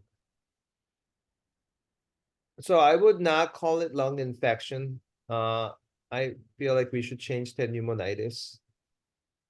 Okay. And it says there was a disruption. So that's yes, not question mark.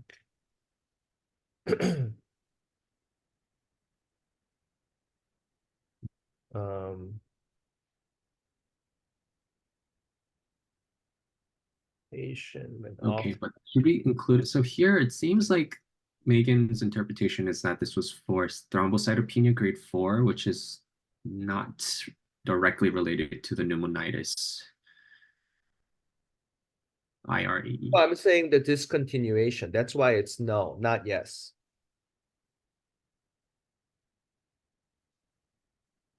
So if it was Oh, discontinued because of pneumonitis, the answer is yes. But it was right. discontinued for other cause, Other so reason, it's so it is no. no. Yeah, so it's okay. Okay. So just Okay. put yes. The disruption, we should say yes. Yeah, because they use steroid for pneumonitis. Okay. Mhm. Okay. The second question was probably treatment was held, but it wasn't clear for which AE.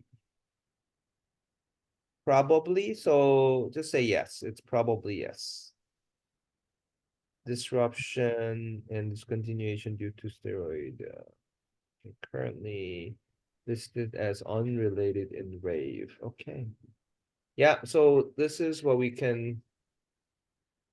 So for pneumonitis, and hypoxia. So why is depression IRAE? No idea. Is it depression? I mean, I don't. I think we should take out depression. I don't think it's IRAE. So nausea.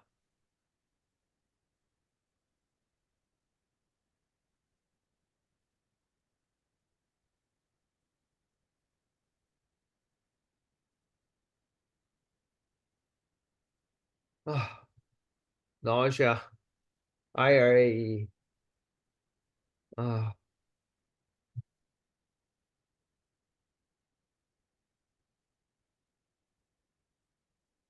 I don't know. Nausea is so non-specific. We'll leave it. Okay, so Okay. that's gonna be So supplement. we'll remove depression, and then this table as it is, we'll put in as supplemental table 2. Yeah. Okay. Oh, in 19 and 20, we the cycle just say 19. I mean, it's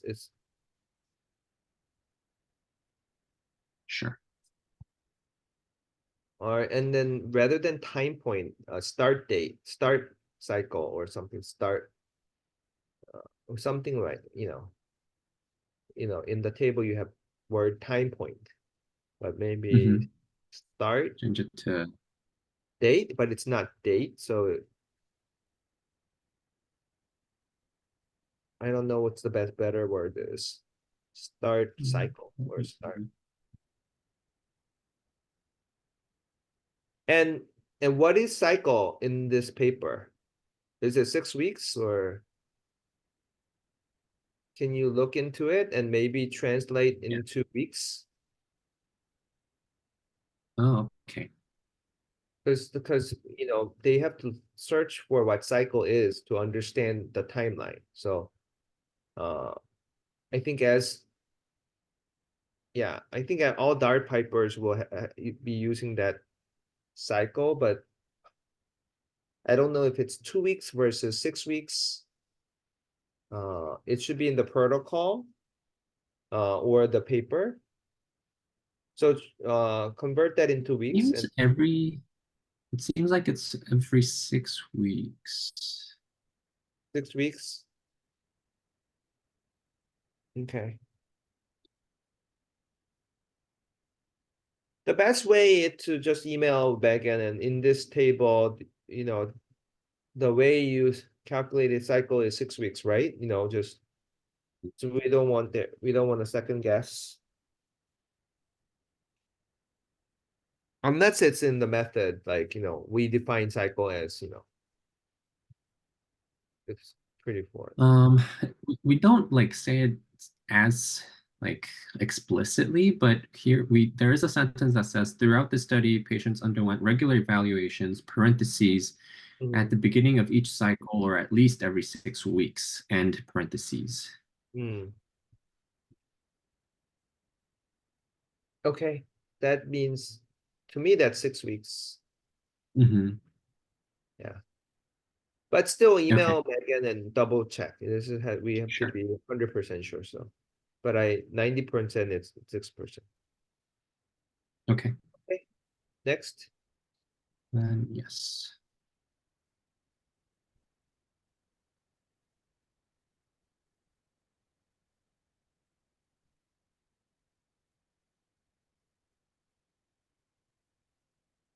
So here, they were asking about the study design.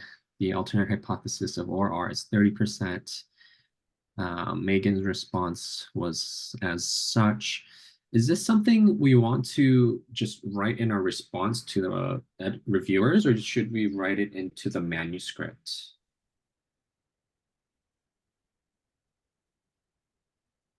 Should we agreed we will make edits?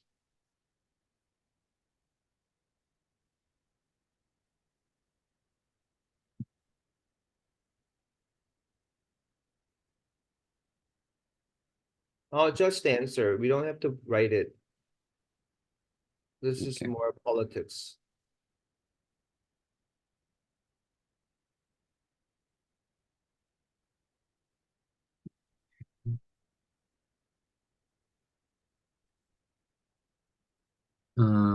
So here they were talking about the beta catenin related resistance and just write that in the discussion. write it in the discussion section. Okay, so not methods. because it's future study. Uh-huh.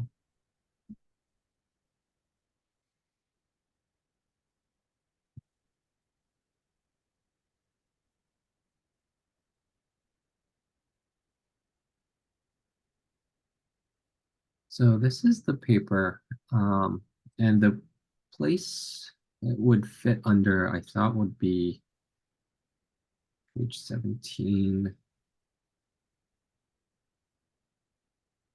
So right here, this is where we talk about the beta-catenin pathway in the discussion section, and it kind of seems like we infer that already. Uh-huh. Yeah, just add one more sentence that we want to do.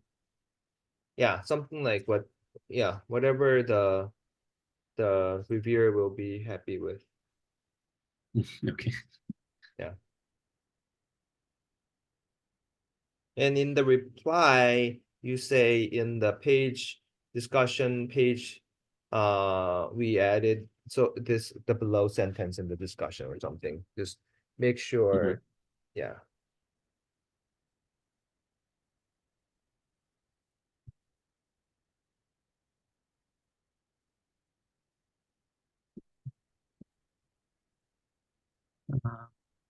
And then this was just another comment, reconciling like prior lines of IO therapy. We made those changes, and I'm just waiting for Megan to confirm the median line of prior therapy. So we'll change that once we hear back. Okay. And then So if here, this. it's been a week, just send her a reminder that we're waiting for your response. Yeah, She I sent her another email yesterday. okay.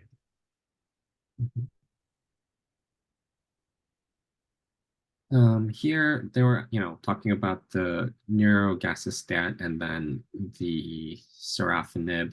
So Yeah. I did add these two articles to our reference list. Uh-huh. Um, and we'll kind of get back to this because this reviewer touches on this topic again later. And then for this one, they're talking about the eligibility criteria. So this was what Megan wrote. And so I looked at the protocol version I have currently. I wasn't able to find like the specific eligibility criteria for cohort 27. I don't know if you have better information or if you feel just confident to just say this. So that's true for every DART patient. It's in the master protocol. So when I tried like failed all prior therapy, couldn't find that specific wording, but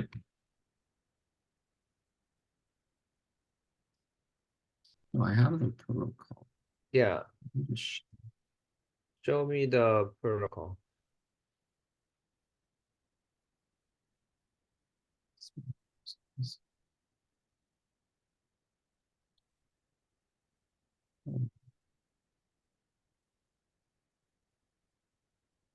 This is the protocol. And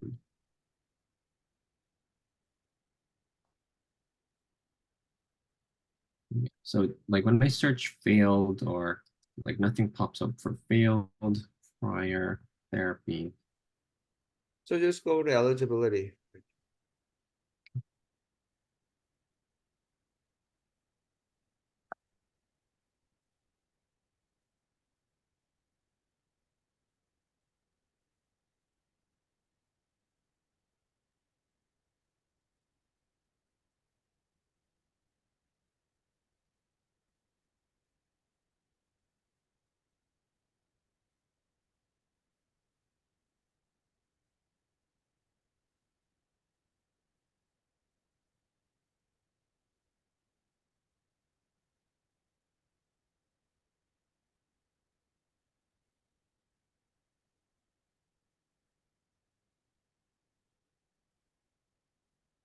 So go to the prior treatment criteria.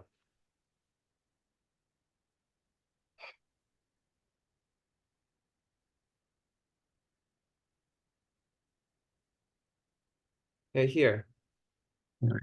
in addition to patients must have progressed following at least one line of standard systemic therapy. And there must not be other approved standard therapies available that has been shown to prolong overall survival. That's it. Okay, so I'll just copy that then. Patients who cannot receive other standard therapy that has been shown to prolong survival. There's a typo here.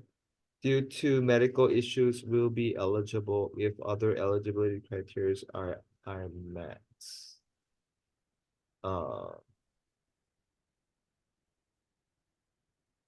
And then or patients for whose disease no standard treatment exists that has been shown to prolong overall survival. Yeah, okay. So that's it. So should I just copy this first sentence here? Yeah.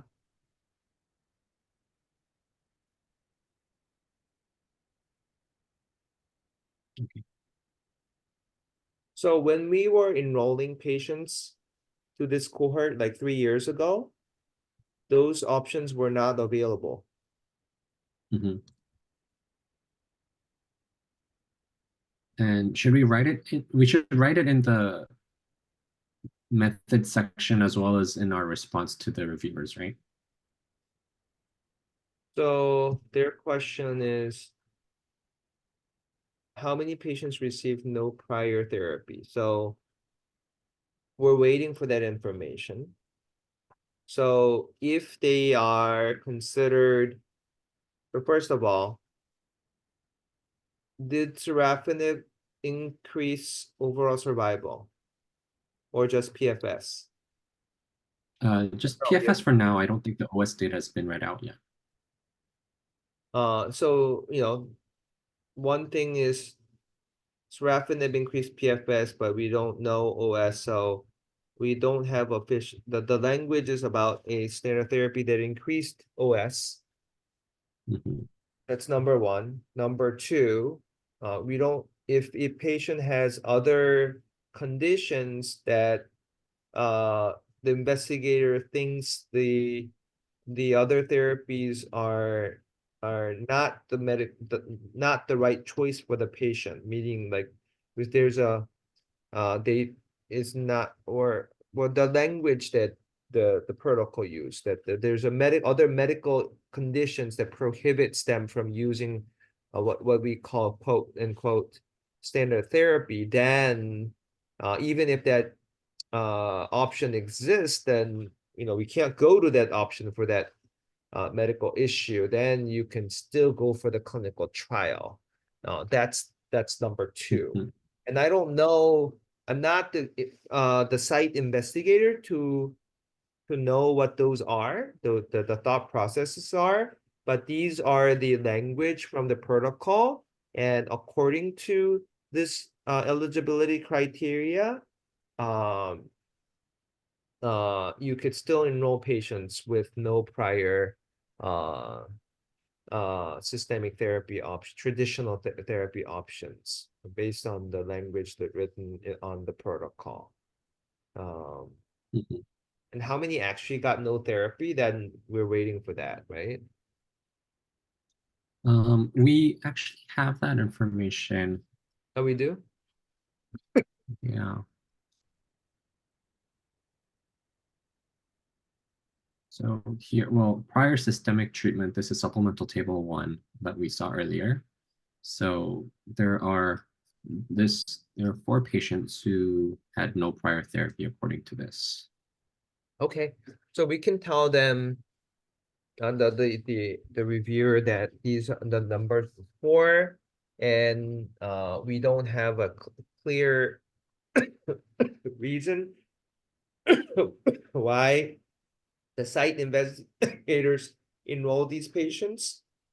But this is the eligibility criteria, and it is allowed that if there's no overall survival gain, if there is any other reason that prevents them from using other standard traditional options, then they can go right to systemic therapy, a clinical trial.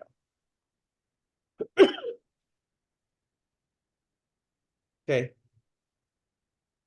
And this response is just good in the response, right? Yeah. And then going to the next one, so they're asking about the intra-abdominal slash mesenteric desmoids behaving differently than the desmoids in the abdominal wall. And they were asking if we can separate these two groups. We thought it was, it might be difficult, but we gave it a shot. We asked Megan if she can check the baseline RECIST evaluation of the pre-treatment CT scans and see if we can subclassify them. She gave us the list, and it doesn't seem like we would be able to distinguish them from this. So the left two columns is what Megan was able to send us. Then I just kind of categorized whether or not they're within the abdominal, like abdomen. Uh-huh.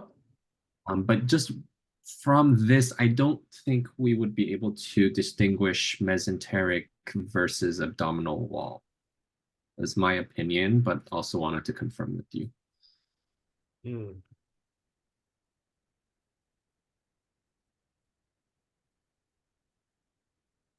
Yeah, there's too many just abdomen that there's obviously mesenteric and some say wall. Mm-hmm.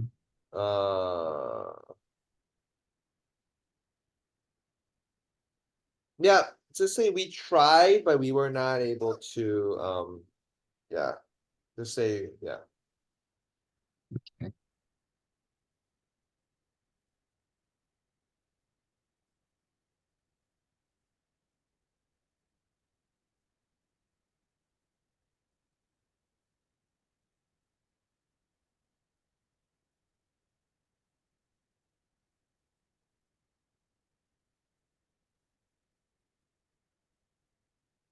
So this one was the prior treatment lines. So we looked at that earlier. Mm-hmm.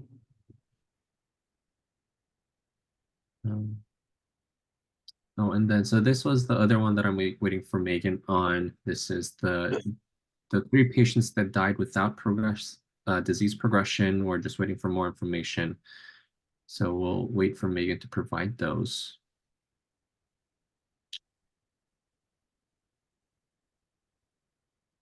So this one is getting back to the neurogassistat and then the sorafenib.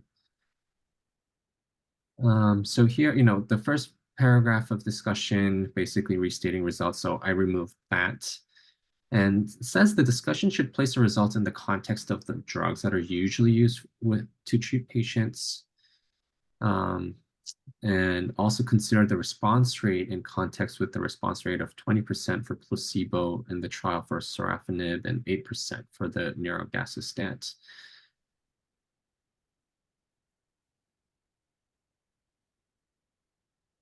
And so I wanted to ask you this question because it seems like with these two newer studies, we may have to rethink how we phrase the paper. So, initially we're saying, dual immunotherapy was never looked into desmoid, and we showed like a ORR of 18.8%. Uh-huh. So I think we're trying to say, there's some efficacy and further studies are needed, but given the ORR in the placebo arm, I felt like it's kind of hard to make that point because our response rate with the dual immunotherapy is not that much different from the placebo arms. What is the number? So for sorafenib is 20% in placebo, and neurogassistat is 8% for placebo. No, I'm saying for us. Oh, ours is 18.8. 18.8, okay.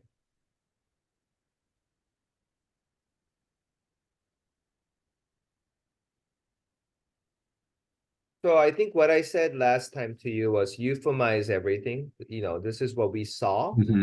And in the discussion, we can say because the placebo arms showed response, our response rate has to be, interpreted,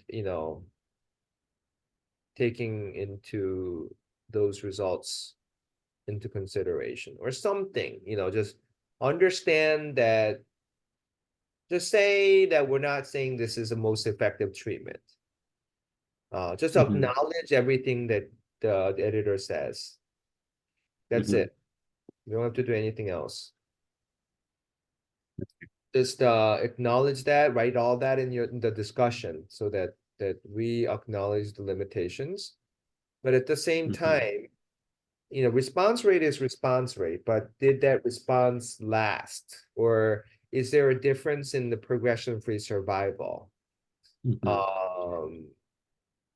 So For the both. sorafenib, is that a short, it's not even a response, it's just natural history of tumor. That's what the placebo is. Their PFS and our PFS, is there a difference that we can kind of talk about more, if there is any meaningful difference between our paper and their paper. Okay, I'll write a little bit more about these two trials, and just kind of Okay. see how that goes.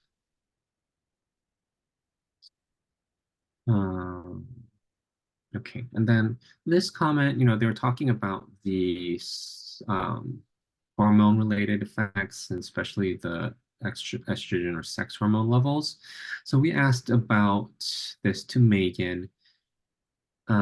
She wanted help identifying which would be considered endocrine AEs, and I had told her among the AEs that are listed, which is all the information we have, these would be considered endocrine AEs, but then none of these are necessarily sex hormone related.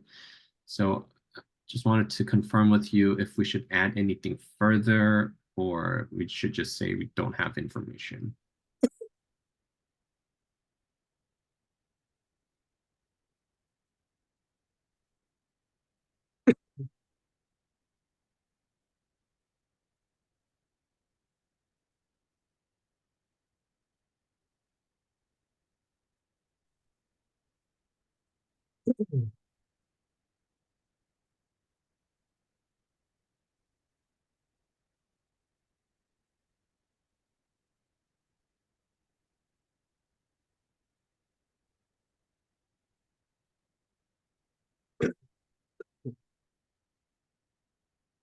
So they're endocrine AEs, but they're not sex hormone related.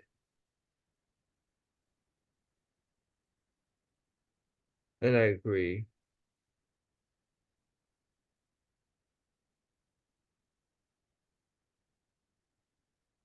Uh, so just,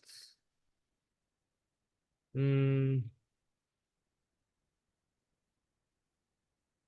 so the question is, did patients with response or prolonged stable disease experience endocrine adverse effects? So at least we can say people who got the endocrine related AEs, did they do better than others, even if we have small numbers? We can at least answer that question. Doesn't have to be related to sex hormone. Okay.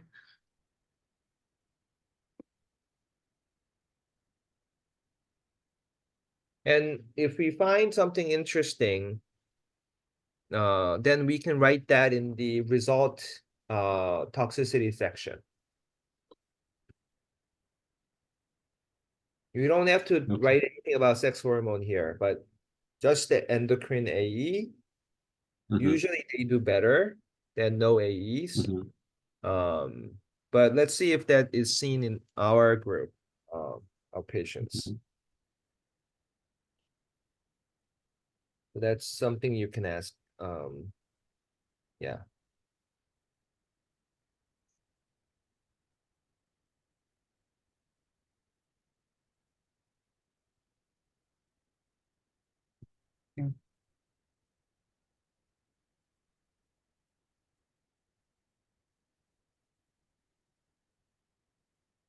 Yeah, so again, this is going back to the response rate and neurogasostatin sorafenib, which has been changed and will be changed. Okay. Here, they were just asking us to include those two studies, which we did. And this also has been changed.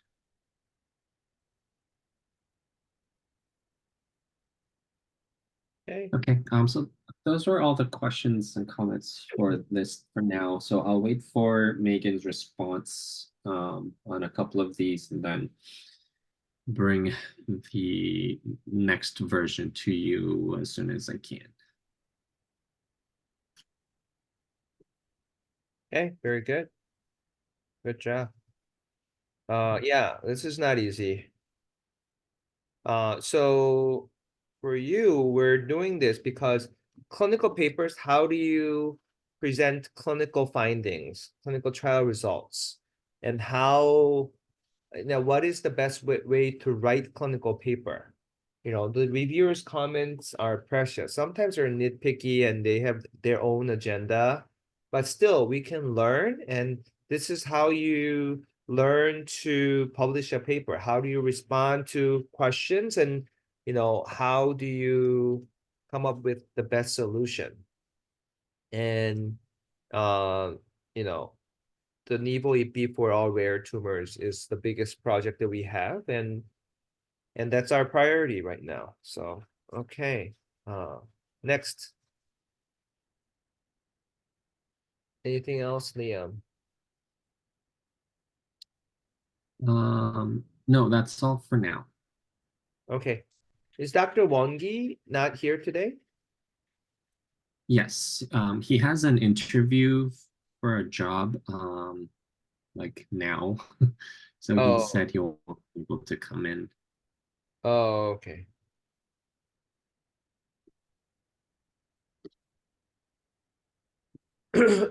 Okay. So we'll do a book club. So who's presenting today? Okay. We'll go with Chongwoo first, then Aranus, and Sally, you can present the ViewMedi presentation afterwards. Okay. So let's start at 11 and notify Dr. Daniel Shin or ask him if he or his group is able to join today. That way Okay. we know if we have to wait for him or not. But we will take a break and resume exactly at 11. Okay. All Okay. right. Let's do that.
Hello, can you hear me?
Oh, thank you for coming, Dr. Daniel Shin. I Thank you hope for that the this is a good invitation. time for you. It's 9 o'clock, right? At California. Yes, it's 9:03. Okay. What time do you usually come to your lab? 8. 8. Okay. Good, good. So, we have our lab members here. Oh, and um, why don't you guys just do first the journal club, doing it with Dr. Shin. Just briefly introduce yourselves. We go with Jay. Oh, you guys already Hello. met Yeah. at AHCI, right? But Right. still just introduce yourself. We have Arnie here Yeah. too. Nice to meet you, Dr. Shin, and also other lab members. So my name is Jung Kim, and you can also call me Jay. And I graduated medical school in South Korea and currently learning in Dr. Chae's lab. Nice to meet you all. Hey, Rachel. Nice to meet you, Dr. Shin and other lab member. My name is Rachel, and Korean name is Yujong. And then I was in Chess lab, Dr. Chess lab since March, and then I'm learning research too. And nice to meet you, for you guys here. Hey. We'll skip Leon and Sally and go to Aranus. Hello, Dr. Shane. Nice meeting you. So my name is Oranus Ahadi. I am from Pakistan, and I graduated my med school from Pakistan. And I'm here just from a week, and I'm learning Dr.Chae lab. Nice meeting you. Hey, and Chris. Hello, Dr. Shen. Nice to meet you. I'm Chris. Uh, I'm currently in a South Korea medical school and a final year student. My Korean name is Shin Sang-won. Nice to meet you. And Arnie. Mm. Oh, hi, my name is Arnie. I'm one of previous Dr. Chae member. Right now I'm a PGY1 resident in New York. I'm really interested with today's journals. So yeah, I'm hoping for today. Thank you guys. Okay, great. So we have two presentation and then third is just we're gonna go over the dream program slides. But Dr. J, so I told Dr. J to study more about the I think Daniel you were there when we talked about M0 bone marrow micrometastasis. So I told him to read more about those papers and present. So let's and then second will be Aranus. Was it who? Yeah, and then she's gonna talk about the recent paper coming of from I think it's Korea.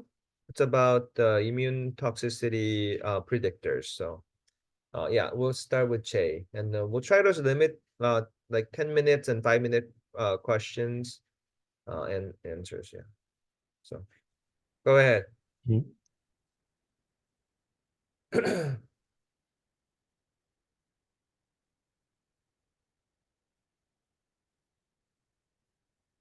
Okay, so today I'd like to introduce research on the mechanisms of distant metastasis, primarily based on the findings of Dr. Christoph A. Klein. And he also shared these insights at the AACR conference on April 9th plenary session. So if you're interested, I recommend checking out his lecture from the website. So the first basic idea here is that in cancer patients, if we detect epithelial cells in typically non-epithelial organs like bone marrow, lymph nodes, or blood, it indicates the presence of disseminated cancer cells. So these cells can be identified using markers like cytokeratin and EpCAM, and we can undergo genomic analysis like copy number alteration and microsatellite analysis or comparative genomic hybridization to trace their lineage. And before I move on, I will explain the nomenclature Dr. Klein used during his research. If cells were isolated from a patient who has no metastasis yet, he called those cells M1 DCCs and disseminated cancer cells. And if the patient already had metastasis when the bone marrow was taken, he referred them as M1 DCCs. So this is his early work, and his team conducted a detailed analysis of the M0 and M1 cells. So on the right figure, it showed that when they compared the copy number alterations of the M0 and M1 stage cells, M1 diseases clustered into each patient, while M0 cells were very heterogeneous, even they were from the same patient. And the figure on the bottom left shows that they were able to predict the M stage with a single disseminated cancer cells copy number alteration pattern. So go Huh. back. So how were they able to get the bone marrow of M0 stage Oh patient? yeah. So I was also curious about that, and they harvested uh both of both sides of upper iliac crest of the patient, and they mostly did it during the primary tumor removal surgery under general anesthesia. So the sample size was about 500 patients. So let me show you. So are they breast cancer patients undergoing mastectomy? Yeah, mostly breast cancer patients, and the sample size was about 500. Wow, so mastectomy patients all get bone marrow biopsy? Yeah, 500. That so that's it was, wow. yeah. Was there any problem with getting consent? That's I guess they probably did get consent for that, but um, uh, I guess it should have been hard. And it's both right and left iliac crest, you Uh, said? Both sides? Yes, yeah, from each, yeah, they in other article they so that they said that it was both sides. Hmm. So they did that, but what about M1 patients? They don't go through mastectomy. They usually just get chemo. For M1 patients, they it's almost almostly they are mostly bone marrow patients, so they did biopsy on the metastatic bone, bone that has metastasis. Hmm. So go back to your prior slide. Okay. So M1 is, not just any distant, go back to your prior slide.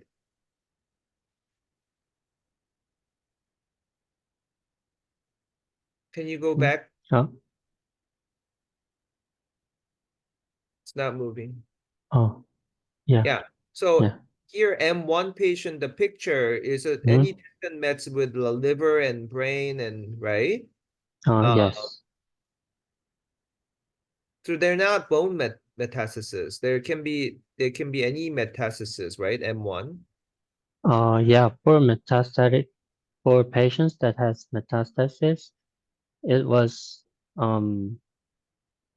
mostly lymph node or bone samples they they got. So for these patients, they didn't do bone marrow biopsy. They go directly after the distant met sites Yeah, for M1 patients.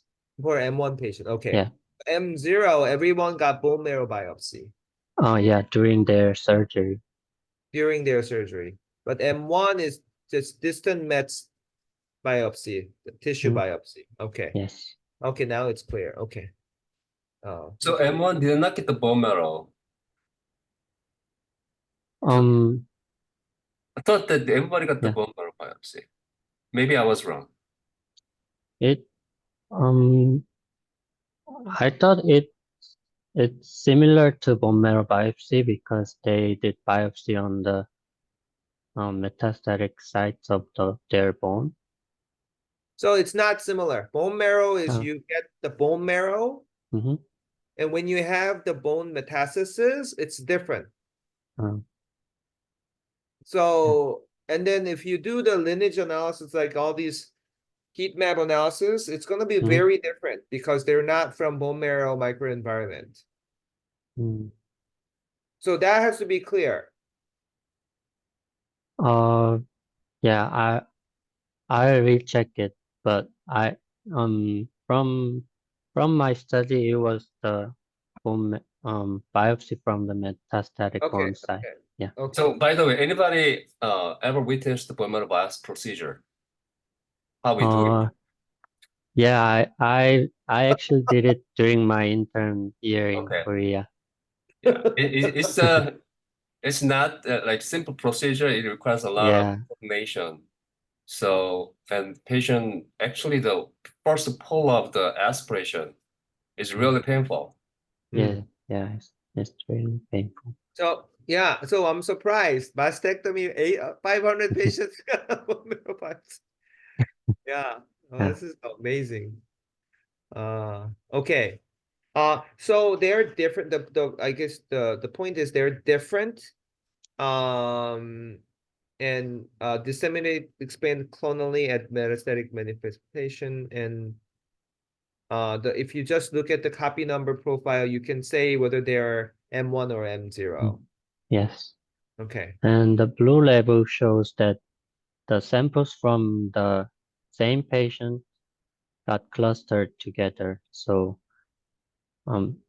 each one of them are from each one samples, and these are actually not from one patient, and these are from many patients, and if they have the same, they are from, for example, from a primary tumor from patient A and the metastatic site from the patient A, if it get clustered, they put a blue label. So it shows that for M0 patients, a specific patient's primary tumor cells and metastatic disseminated cancer cells are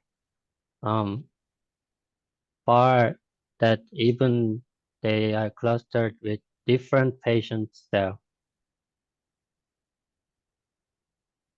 So I guess it's a little radical that they did a phylogenetic analysis with the samples of all patient group.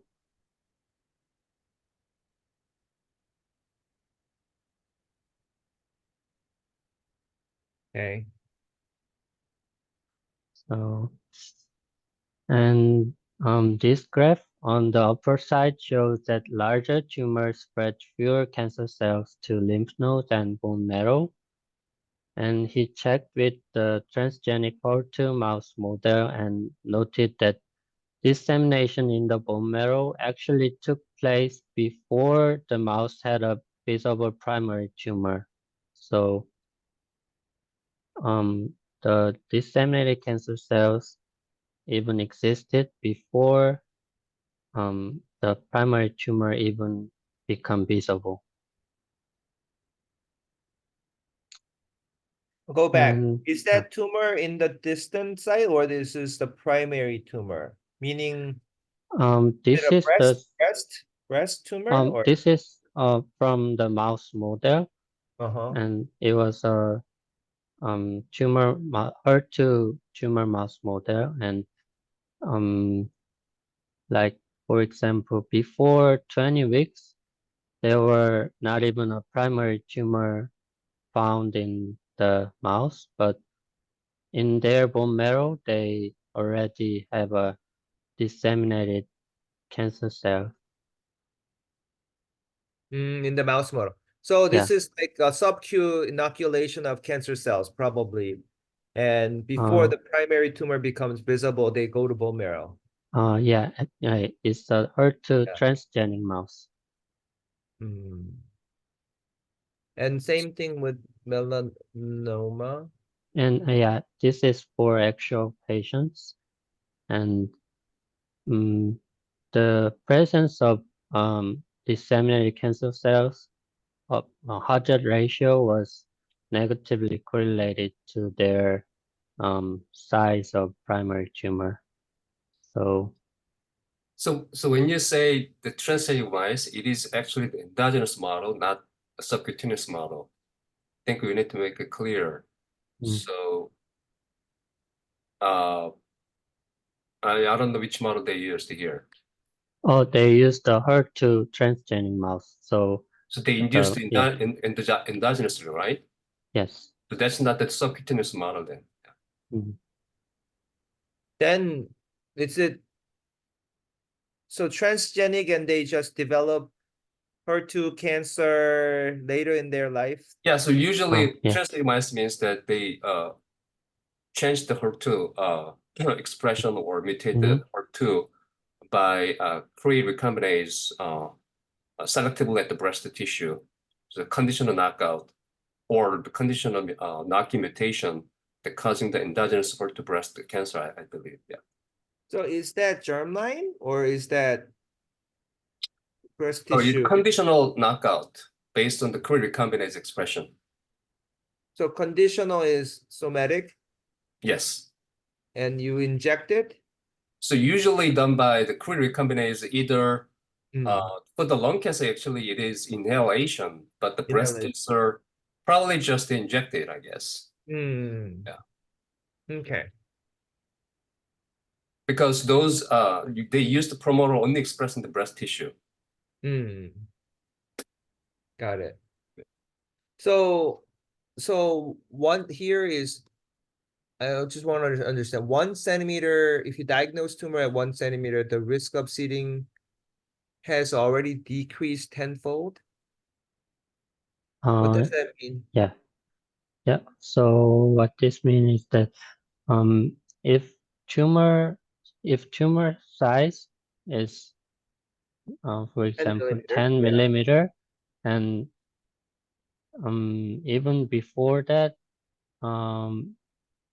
when the primary tumor is not even visible, it's it's the risk of finding a disseminated cancer cells in their bone marrow is higher, like 10 times higher for melanoma, for example. And if the size of tumor increases, the risk of finding the disseminated cancer cell in their bone marrow decreases. So I should understand the graph. The hazard ratio, the likelihood of having disseminated cancer cell in bone marrow Right. is, if you have a higher hazard ratio, that means, doesn't that mean, I well, the think higher, it is not ratio, it's rate. Oh yeah, it's rate. it's Yeah. rate, It is not ratio, Yeah. it's rate. Has a rate. rate. So the lower rate means hazard is low. What does that mean? Per millimeter? Hazard rate for per millimeter? So I think based on the size of the tumor, they calculate hazard rate, how likelihood they're gonna disseminate into the systemic circulation, I believe. Yeah, I'm just trying to understand the Yeah. thickness goes up and your hazard rate goes down. No, I think when you look at the graph, as thickness increases, the hazard rate goes down. Am I interpreting Yeah. incorrectly? Or? What does that mean? Why does it go down? So I think it's not a conventional hypothesis that as tumor grows and evolves, they don't tend to shed their cells. Really? So do you mean like if there is like it's increasing while growing, then it's like less hazard? Yeah, during my study with his research, I think that was the conclusion or hypothesis. I think it may not be intuitive, but probably the mass, the greater the mass, probably the likelihood of just settling down at the primary site is increasing, I believe. When tumor size is smaller, I think they are probably we can understand that as like it is more mobile. So I think what's interesting, the hazard ratio is per millimeter. So a millimeter length of tumor having a potential of spread goes down. But actually, if you pile up, then it's still substantial. But I feel like that's what it means. I don't know. Because the size goes up, then you're more likely to shed. But in lung cancer, Daniel, I think we see small tumors, small dogs spark large. Small tumor, and then you have huge metastatic sites everywhere. Like 2 centimeter tumor has brain metastasis and then liver metastasis.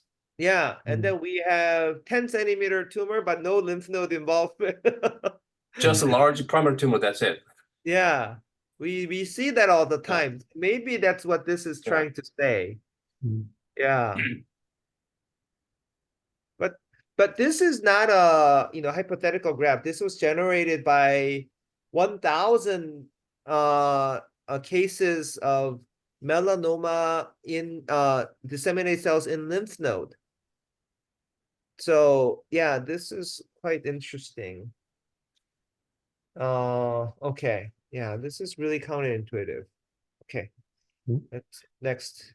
Yeah, and this is phylogenetic tree analysis of cells of all breast cancer patients, and they took many biopsies during their treatment period, like 9 years, and they observed that circulating tumor cells in the bloodstream clustered in parallel with primary tumor cells.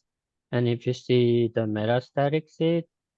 um, metastatic seed, which is the bone marrow derived early disseminated cancer cell, only one cell clustered with the metastatic cells and other clustered with the normal control hematopoietic cells. So again, we can see that M0 DCCs are different from manifest M1 tumor cells. So we'll go back. So what does that really mean? You know, we think the circulating tumor cells and then the DCC are similar. I understand that. What does it mean when you say their lineage is similar to normal hematopoietic cell? But there are in fact disseminated breast cancer cells. They look like So normal bone marrow cells. yeah, yeah. So while reading this paper, I figured that in earlier phase of tumorigenesis, the disseminated cancer cell shed to bone marrow, and it becomes similar to the normal bone marrow cells, and they can um make a foundation in that site. So I figured like that. So maybe I can interpret that as such like, those cells have stemness properties so that it can adjust to the bone marrow environment and becoming like bone marrow cell, and then has potential to grow later. So that's my hand waving explanation. So they go to bone marrow, but they become like, there's epigenetics. Yeah.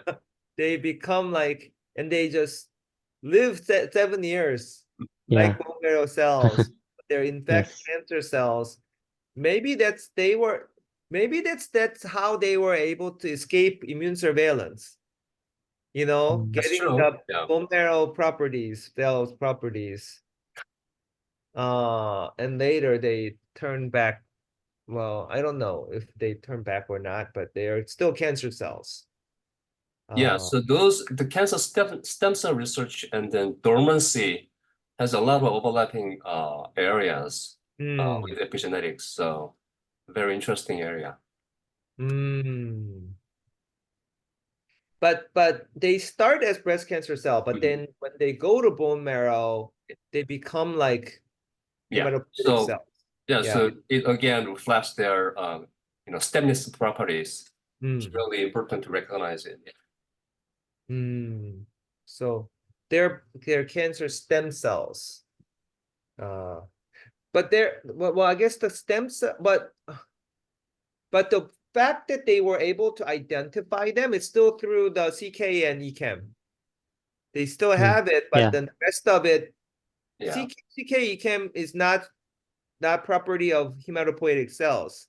So they have that, but the rest of it has probably hematopoietic properties. So that is so interesting. So I guess our question is, how do you eradicate them, and prevent them from becoming a dominant player later on in 7 years? It's same question, like how do you eradicate cancer stem cell, right? It's same question. But just to show that they, with 1,000 like patients and 7 year before like bone marrow biopsies, I didn't know these studies existed, so that's why I thought this was so intriguing. Okay, go ahead. So they tried to make a hypothesis with the results, and this figure visually summarizes the timing and dynamics of cancer cell dissemination. So it emphasizes that the risk of cells breaking away from the original tumor is highest at the initial stages of cancer, and these cells disseminate early, often before the primary tumor becomes clinically apparent. And as primary tumor grows, it not only suppresses the immune system but also releases factors that help these early disseminated cells thrive and eventually form metastasis in new locations. So this diagram helps in understanding the timing of dissemination and supportive role of the primary tumor in the survival and proliferation of metastatic cells. So explain how the immune suppression happens. It happens from a metastatic site? Yeah. No, I mean, I the want to immune understand suppression that is T1 2 centimeter, T1 3 centimeter. so this is the size of primary tumor, Primary and tumor. this triangle shows the risk of dissemination, and this arrow shows that primary tumor might suppress the immune system that tumor cells from metastatic site can grow up. Okay, it causes immune suppression, so that they can grow better. Okay. And also primary tumor might release the growth promoting factors. So it's the hypothesis What of does systemic support mean? What does mean by systemic support? so the systemic support is, I figured that it are these two for immunosuppression and releasing growth promoting factors that the actual metastasis can form. So it took like To 6 explain years. why in melanoma there's no systemic primary tumor support beyond 1 millimeter. What's that mean? So this is from their findings of their research. So they found that they figured out that um, the if the primary tumor size is too small, they don't actually do much about forming the metastasis. Okay. And if the primary tumor size goes up, it showed the correlation with the metastatic status. Okay.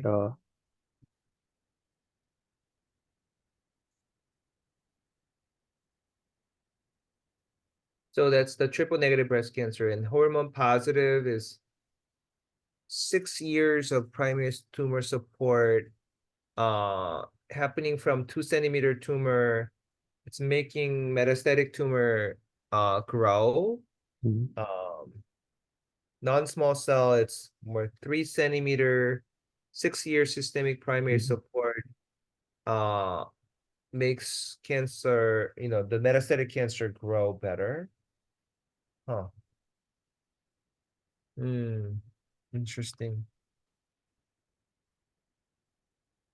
So I guess according to this, let's say if you have 3 centimeter lung cancer nodule somewhere, the metastatic potential was way high 10 years back, and they are somewhere, and then now that primary is sending signal to the metastatic sites for them to grow. So yeah. Uh, this is why we need adjuvant therapy to clear these metastatic, but some stem cells will not be cleared. Yeah. So I mean, we rarely do chemo as when chemo before below 4 centimeter. yeah. They have high risk features. And even, for those who receiving adjuvant chemotherapy, the absolute benefit, as you know, is only 5% in 5 years. So there's no huge benefit, but there are some patients who may get benefit. The question is how we can identify those patients. I think there are some people are using some genetic markers to select out patients, but it's not widespreadly used at the moment, right? I'm not sure whether you use Dr. Chae, whether you use for those gene expression profile to select out patients. I don't use. Yeah. I was gonna try to use it. There's a clinical trial, Yeah, just like Oncotype DX. yeah, like There's Oncomine, I believe. Yeah. yeah, they do it, and I mean our pathologist did not want to do it, so I Yeah. couldn't do it. But I think it's a very similar concept, and I think that's better than 4 centimeter. So Yeah. yeah, it's all yeah. Um, same concept. What was the Ki-67 and what was Yeah. same set of genes. Mhm. But I guess even if you so let me ask you, Chong, DCC, even if you find bone marrow, I know there was a 7-year dormancy. Was there people like who never had any distant disease later on, that just stayed M0 forever? I mean, they did not do kind of that follow-up study, so, but But you can yeah. at least see who remained M0 during the study follow-up period. So let's see. Oh, yeah. Okay. Go yeah, Mm. go on. So finally, they compare two treatment strategies, and for upper one, the classical linear model suggests selecting treatments based on primary tumor characteristics, and in contrast, the parallel progression model advises considering the traits of early disseminated cells to tailor interventions effectively. And currently, their team is doing a research about finding targeted diseases with C KIT gene, and they are currently they're in their research of targeting diseases. Mm.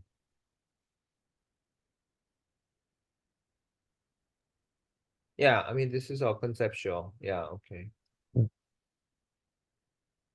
Yeah, and yeah, thank you for listening. I have a question. So is this or are these studies suggesting that all cancers are coming from the bone marrow and not from like the, gene mutations in the local cells? Oh, so it's not that all the cancers are from bone marrow, but it's that when the cancer when the tumor get even before the tumor grows, that that can be visible. There are some cells that shed it from the tumor that goes to bone marrow or lymph node or blood, and they get get into that organs and like hibernate in there. And when primary tumor grows up, it becomes a metastatic site. So this study only looked at melanoma with lymph node biopsy. and the breast cancer with the bone marrow biopsy. So that's all Yeah. the data. We don't know any other. There's a breast cancer in the lung, maybe, but the Yeah, I think so, it's the limitation because they try to find only epithelial cell cancers in the non-epithelial sites. okay. So Changhu, why don't these are things I want you to look into. One is according to their stage or the tumor size of the primary cancer, what was the percentage of distant lymph node or distant bone marrow involvement? What was the percentage of the M0 DCC? And what was the duration of dormancy for each stage, for each subtype of cancers? So let's look into those statistics. That way we kind of know. And then who actually, became distant spread M1 disease, who remained M0. So that would be something we can learn. Okay, Daniel, any comments? Yeah, I mean, I was fascinated by the talk we attended during the ASM meeting. So it is great to know that they can do this kind of study. I don't know whether it is feasible here. Not many people will consent for out of ordinary, the bone marrow biopsy for everybody. It's really hard to do it here. But it's a very intriguing concept to know that, early stage cancer can metastasize even before they're visible. Yeah. So I think looking into the future, how do you identify those M0 DCC in bone marrow? And I'm sure same is true, like breast and lung, they behave similarly, go to bone a lot. So how do you, if that's happening before they become, a couple of centimeters and their metastatic potential is so high, how do you detect them? And then well, it's one thing to detect them, but if they stay dormant all their life, then no need to treat. So how do you select the ones that are aggressive phenotype? So So and then I think the $1 million question. So we don't know the biology of these each clones. We yeah. can't know the biology, whether they have any potential to grow later or there's no capacity to grow back later in time. So to know that we need some sort of system to study. But in order to study, we need to know their genomic, transcriptomic, and epigenetic profile. So we Yeah. kind of simulate in animal model or in vitro setting to study their potential, but it's really hard to do. That's why not many people are doing this type of research. It's so hard. Yeah. But this gives us a new thoughts, and So as our technology evolves, maybe, even though their turnover may be very slow, they may shed some DNA. And if we can detect their circulating small amount of DNA or RNA, then we can kind of study to see the existence of these cells in the future, maybe, so that we can do the deep sequencing to identify those clones. That might be the way. Yeah. So now I'm thinking, we have this chip clinic, clonal hematopoiesis of unknown significance. And now I'm wondering, I know that the hematopoietic cells will have DNA changes and some become leukemia, some don't. But what if, because we check that in our lung cancer, melanoma, or breast cancer patients, what if some of them are coming from DCC? But they look like, lineage-wise, they look like hematopoietic cells. Oh, that's an interesting question. Yeah. Yeah. I mean, but they're probably just a few cells. Yeah, so probably not Yeah. showing enough enough DNA to be detected by those chip analysis. Yeah. Because they're coming from most Yeah. bone marrow cells. Yeah. Yeah. Disseminated. Hmm.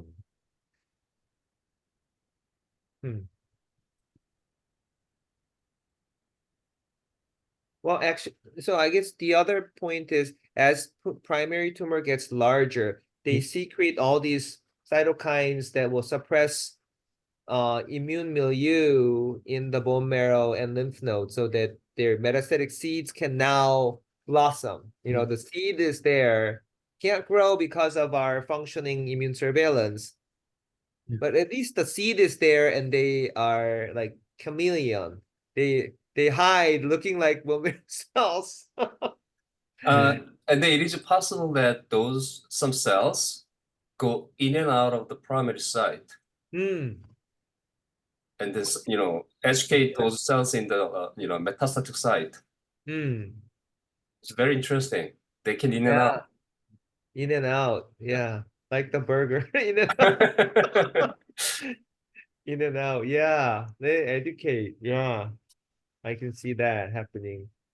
And it's, the EMT process is almost also like a repair system, right? And the new tissue generation is like cancer. So we know when you have cardiac injury, the bone marrow cells go into the cardiac area and they become cardiac cells, right? Yeah. We see that happening.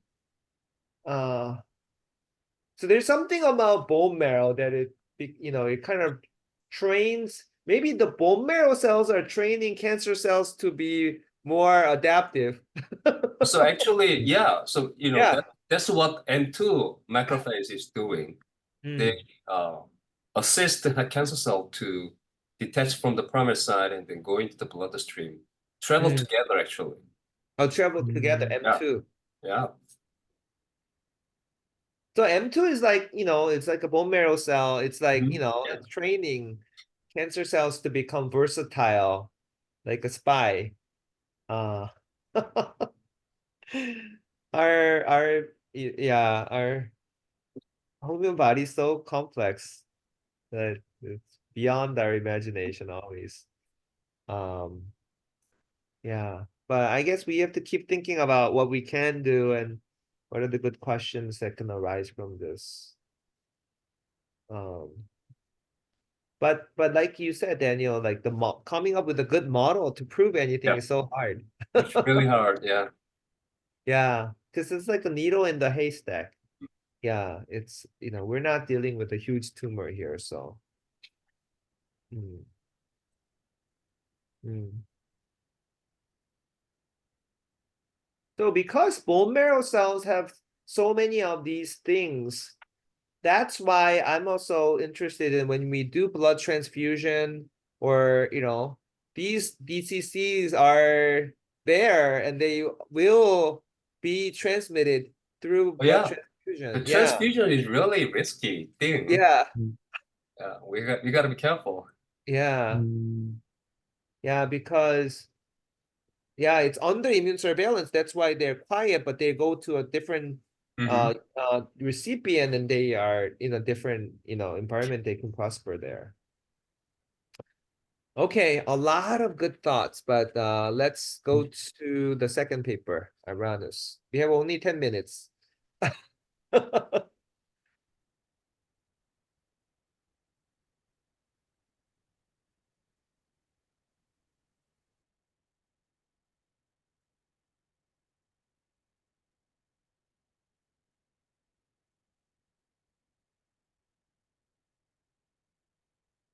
You can go ahead. Yeah, I can't hear you.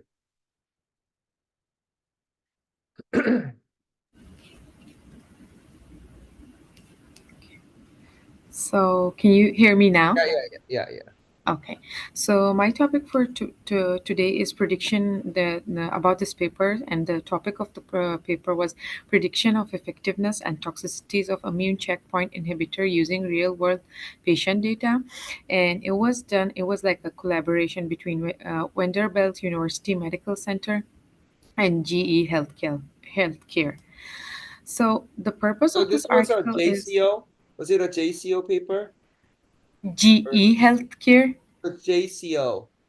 What Yeah. can you click on that link and show me the authors and the paper?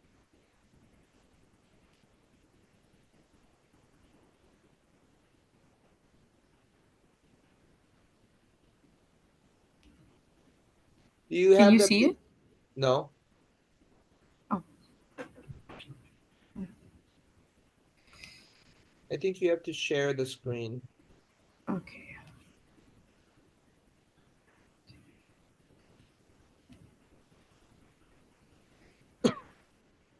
Are you able to see it now?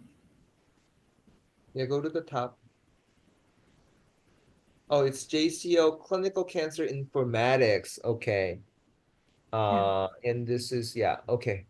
Yeah, you can go back to yours. Okay. And can Clinical you see Cancer my Informatics. Okay. yeah. Uh, and okay.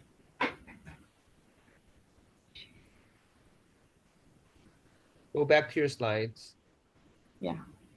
Yeah.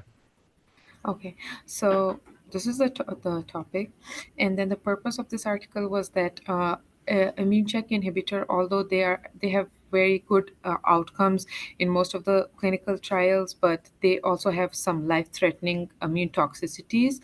But the main toxicities that they took encounter in this particular studies were these three, which was hepatitis, colitis, and pneumonitis. And these toxicities, they just predicted the 1 year overall survival rate, and they used the real world patient data. So, as you know, that the 20 to 30% of the patient that receive immunotherapies, they experience severe immuno-related adverse events, and so. For why was the need of their study? So before this study or this machine learning, there were practically no reliable methods that were able to like predict the You can efficacy skip or this. effectiveness. You can skip this. Machine learning was used to make Okay. the model. Yeah. Okay, and so the methods they what they do it was like their patient data was 2,200 patients, and they took the patient data from December 31st to 2018 to develop this model, and then the time period that they used was 1 year prediction time, and then the patient were randomly categorized into partitioned into training 80% and then test 20% sense. So this was their methods, and as you can see, this was the chart that I took from their article, and as you can see, that's how they divided their patient population, and that's how they divide the method and the studies and everything in their study. Um, and this was their inclusion and exclusion criteria. As you can see that they had 2,700 patient at the start, but at the end they only included 2,200 patients. So yeah, and then because the data usually whenever if you do it with machine learning, there are a lot of errors. So what they to like concrete it and to be solidify their like their database, what they did is that they also did a manual curation of unstructured data, and they did it using RedCap and through their MDs Yeah. and their like as I That's said so earlier. guys, this is what we're exactly doing in our lab. We're Exactly. yeah, the manual curation. Yes, Okay, go ahead. and in this article, they specifically said that manual curation is the best form because machine learning there can still be a lot of Oh yeah, yeah, yeah. mistakes. And then the prediction outcome mainly was because they had binary valuables, which was death and toxicities. So they did a lot of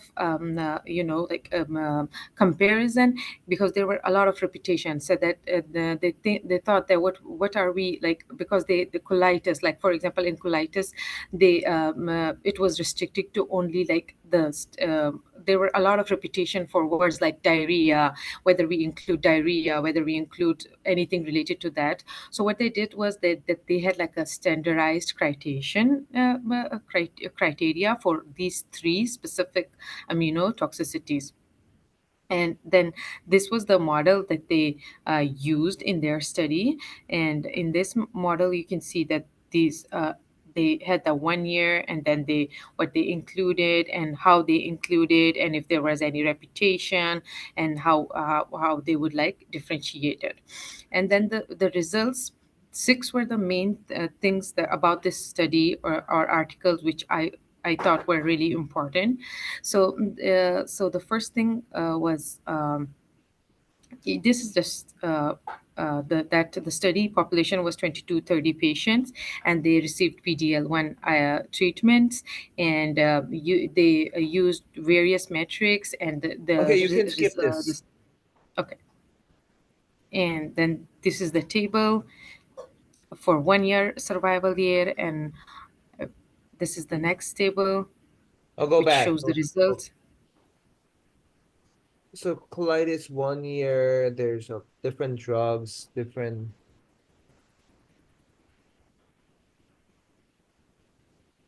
Okay.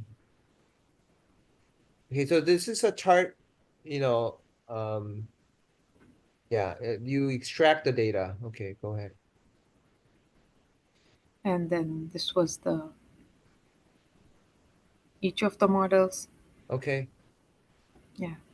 And then they compared the advantages of this model to the previously one. So the main advantages were like, this is like, before this there was no model like this. So this is the first electronic health record data which can predict the toxicities, and unless like previous studies. And that the most like the main advantage they thought was like, is that model uses already data readily available in clinical practice. So it's very easy for the doctors to use, and it's very easy to predict. And then it can also aid in pre-screening patients, and if they want to, for a clinical trial, they can pre-screen it with this model. And then it can also, the interesting fact was that it can also assist in predicting the toxicity beforehand. And then the research limitations were like, as we know that there are always any test is not 100% Okay, definitive. okay, So yeah. Before uh getting this, you need to show the result before going into the strength and limitations. Where's the uh, data? this is the results, like this is the result table that they found. Where's the model? Is this Yeah. So like these are the tables that they had, but then they didn't have like any uh like, I don't understand like the question. There's no like figure to show any Model? I don't think so that there forms. was any. No, I This don't think so there table, was. Oh, so Yeah, this was, just a table. so show me the abstract again. Go back to the paper. Okay. Is Okay. yeah, this, I don't get the meat of the paper. What is Oh, the punchline of this yeah, paper? show me the abstract of the actual paper. Go back to the paper itself. yeah. Mhm. So actually, I need to jump another meeting. Okay, Yeah, yeah, it was nice journal club. Hope to attend next week as well. Yeah, and yeah, Dr. Chae, I'll send you some notes after this. yeah, we can think about the ways to format this, so that we can continue to learn better. Yep. Okay. Okay, Bye bye. bye. This was the model's So input and show me the output. abstract. Yeah, this is the. Oh, okay. Abstract. I'm saying abstract. Oh, okay. This is the abstract. Okay, go to the go to the result. So I'm gonna go up. Oh, Okay. Our model demonstrated reasonable strong performance with AUC of 0.7, 0.7, 0.7, 0.7 for pneumonitis, hepatitis, colitis and 1 year overall survival model. So this is the punchline. Okay, you have to show the AUC graph and okay. what were the weights of each variables that led to this model. Okay. Mhm. You don't have to say anything else but just this result. That's why we're here to listen. Okay. So show me the AUC curves. Okay.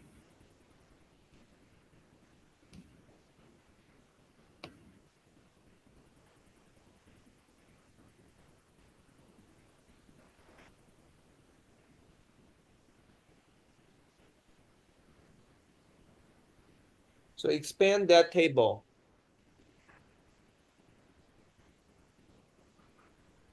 Show me the whole table.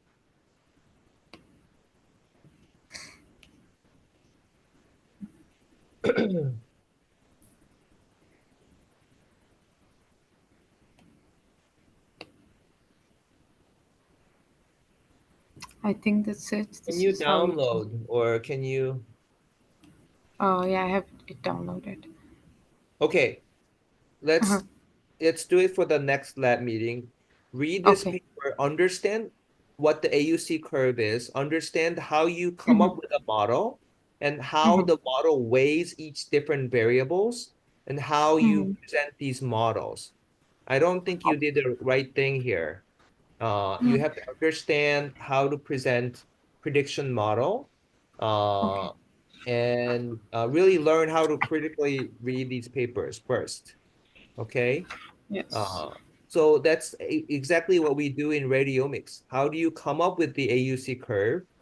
Um, and and and how do you, so what is the random forest? If you don't understand, Google, YouTube, you can self-learn. Don't Mm. present what you don't understand. Okay, you're not, just repeating the sentences. If you don't understand the table, understand it first yourself, and then present. Okay, we're really Okay. serious here. Okay, so Mhm. study the paper again and present the model, present the outcome in a way that you understand 100%. Okay. Okay. Yeah. Okay, so let's do that in our next lab meeting. Okay. So that's not your assignment for Chongwoo and Aranus. This is just a follow-up on answering questions. So your time is up. You did your presentation already. This is just to answer the follow-up questions. And you will have a different paper to present. Okay, but I will give you opportunity to do better next time. Okay. Okay, but you are learning by reading papers, thinking critically. How do you best read papers and graphs? And if you have a concept that you don't understand, study it. Okay. And if you don't understand, ask people around you. Okay. All right. Any questions before we wrap up?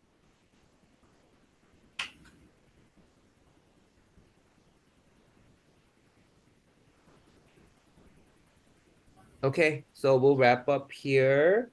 But it's great that we had Dr. Daniel Shin. And then it's great to have his comment as well. So we're gonna keep doing it. At least two people. And then Sally, just bring your slides in the afternoon. We'll go over them together. Okay. All right.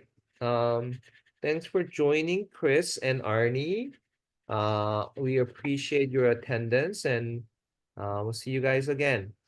Thank you, Dr. Chae. See See you. you. Bye.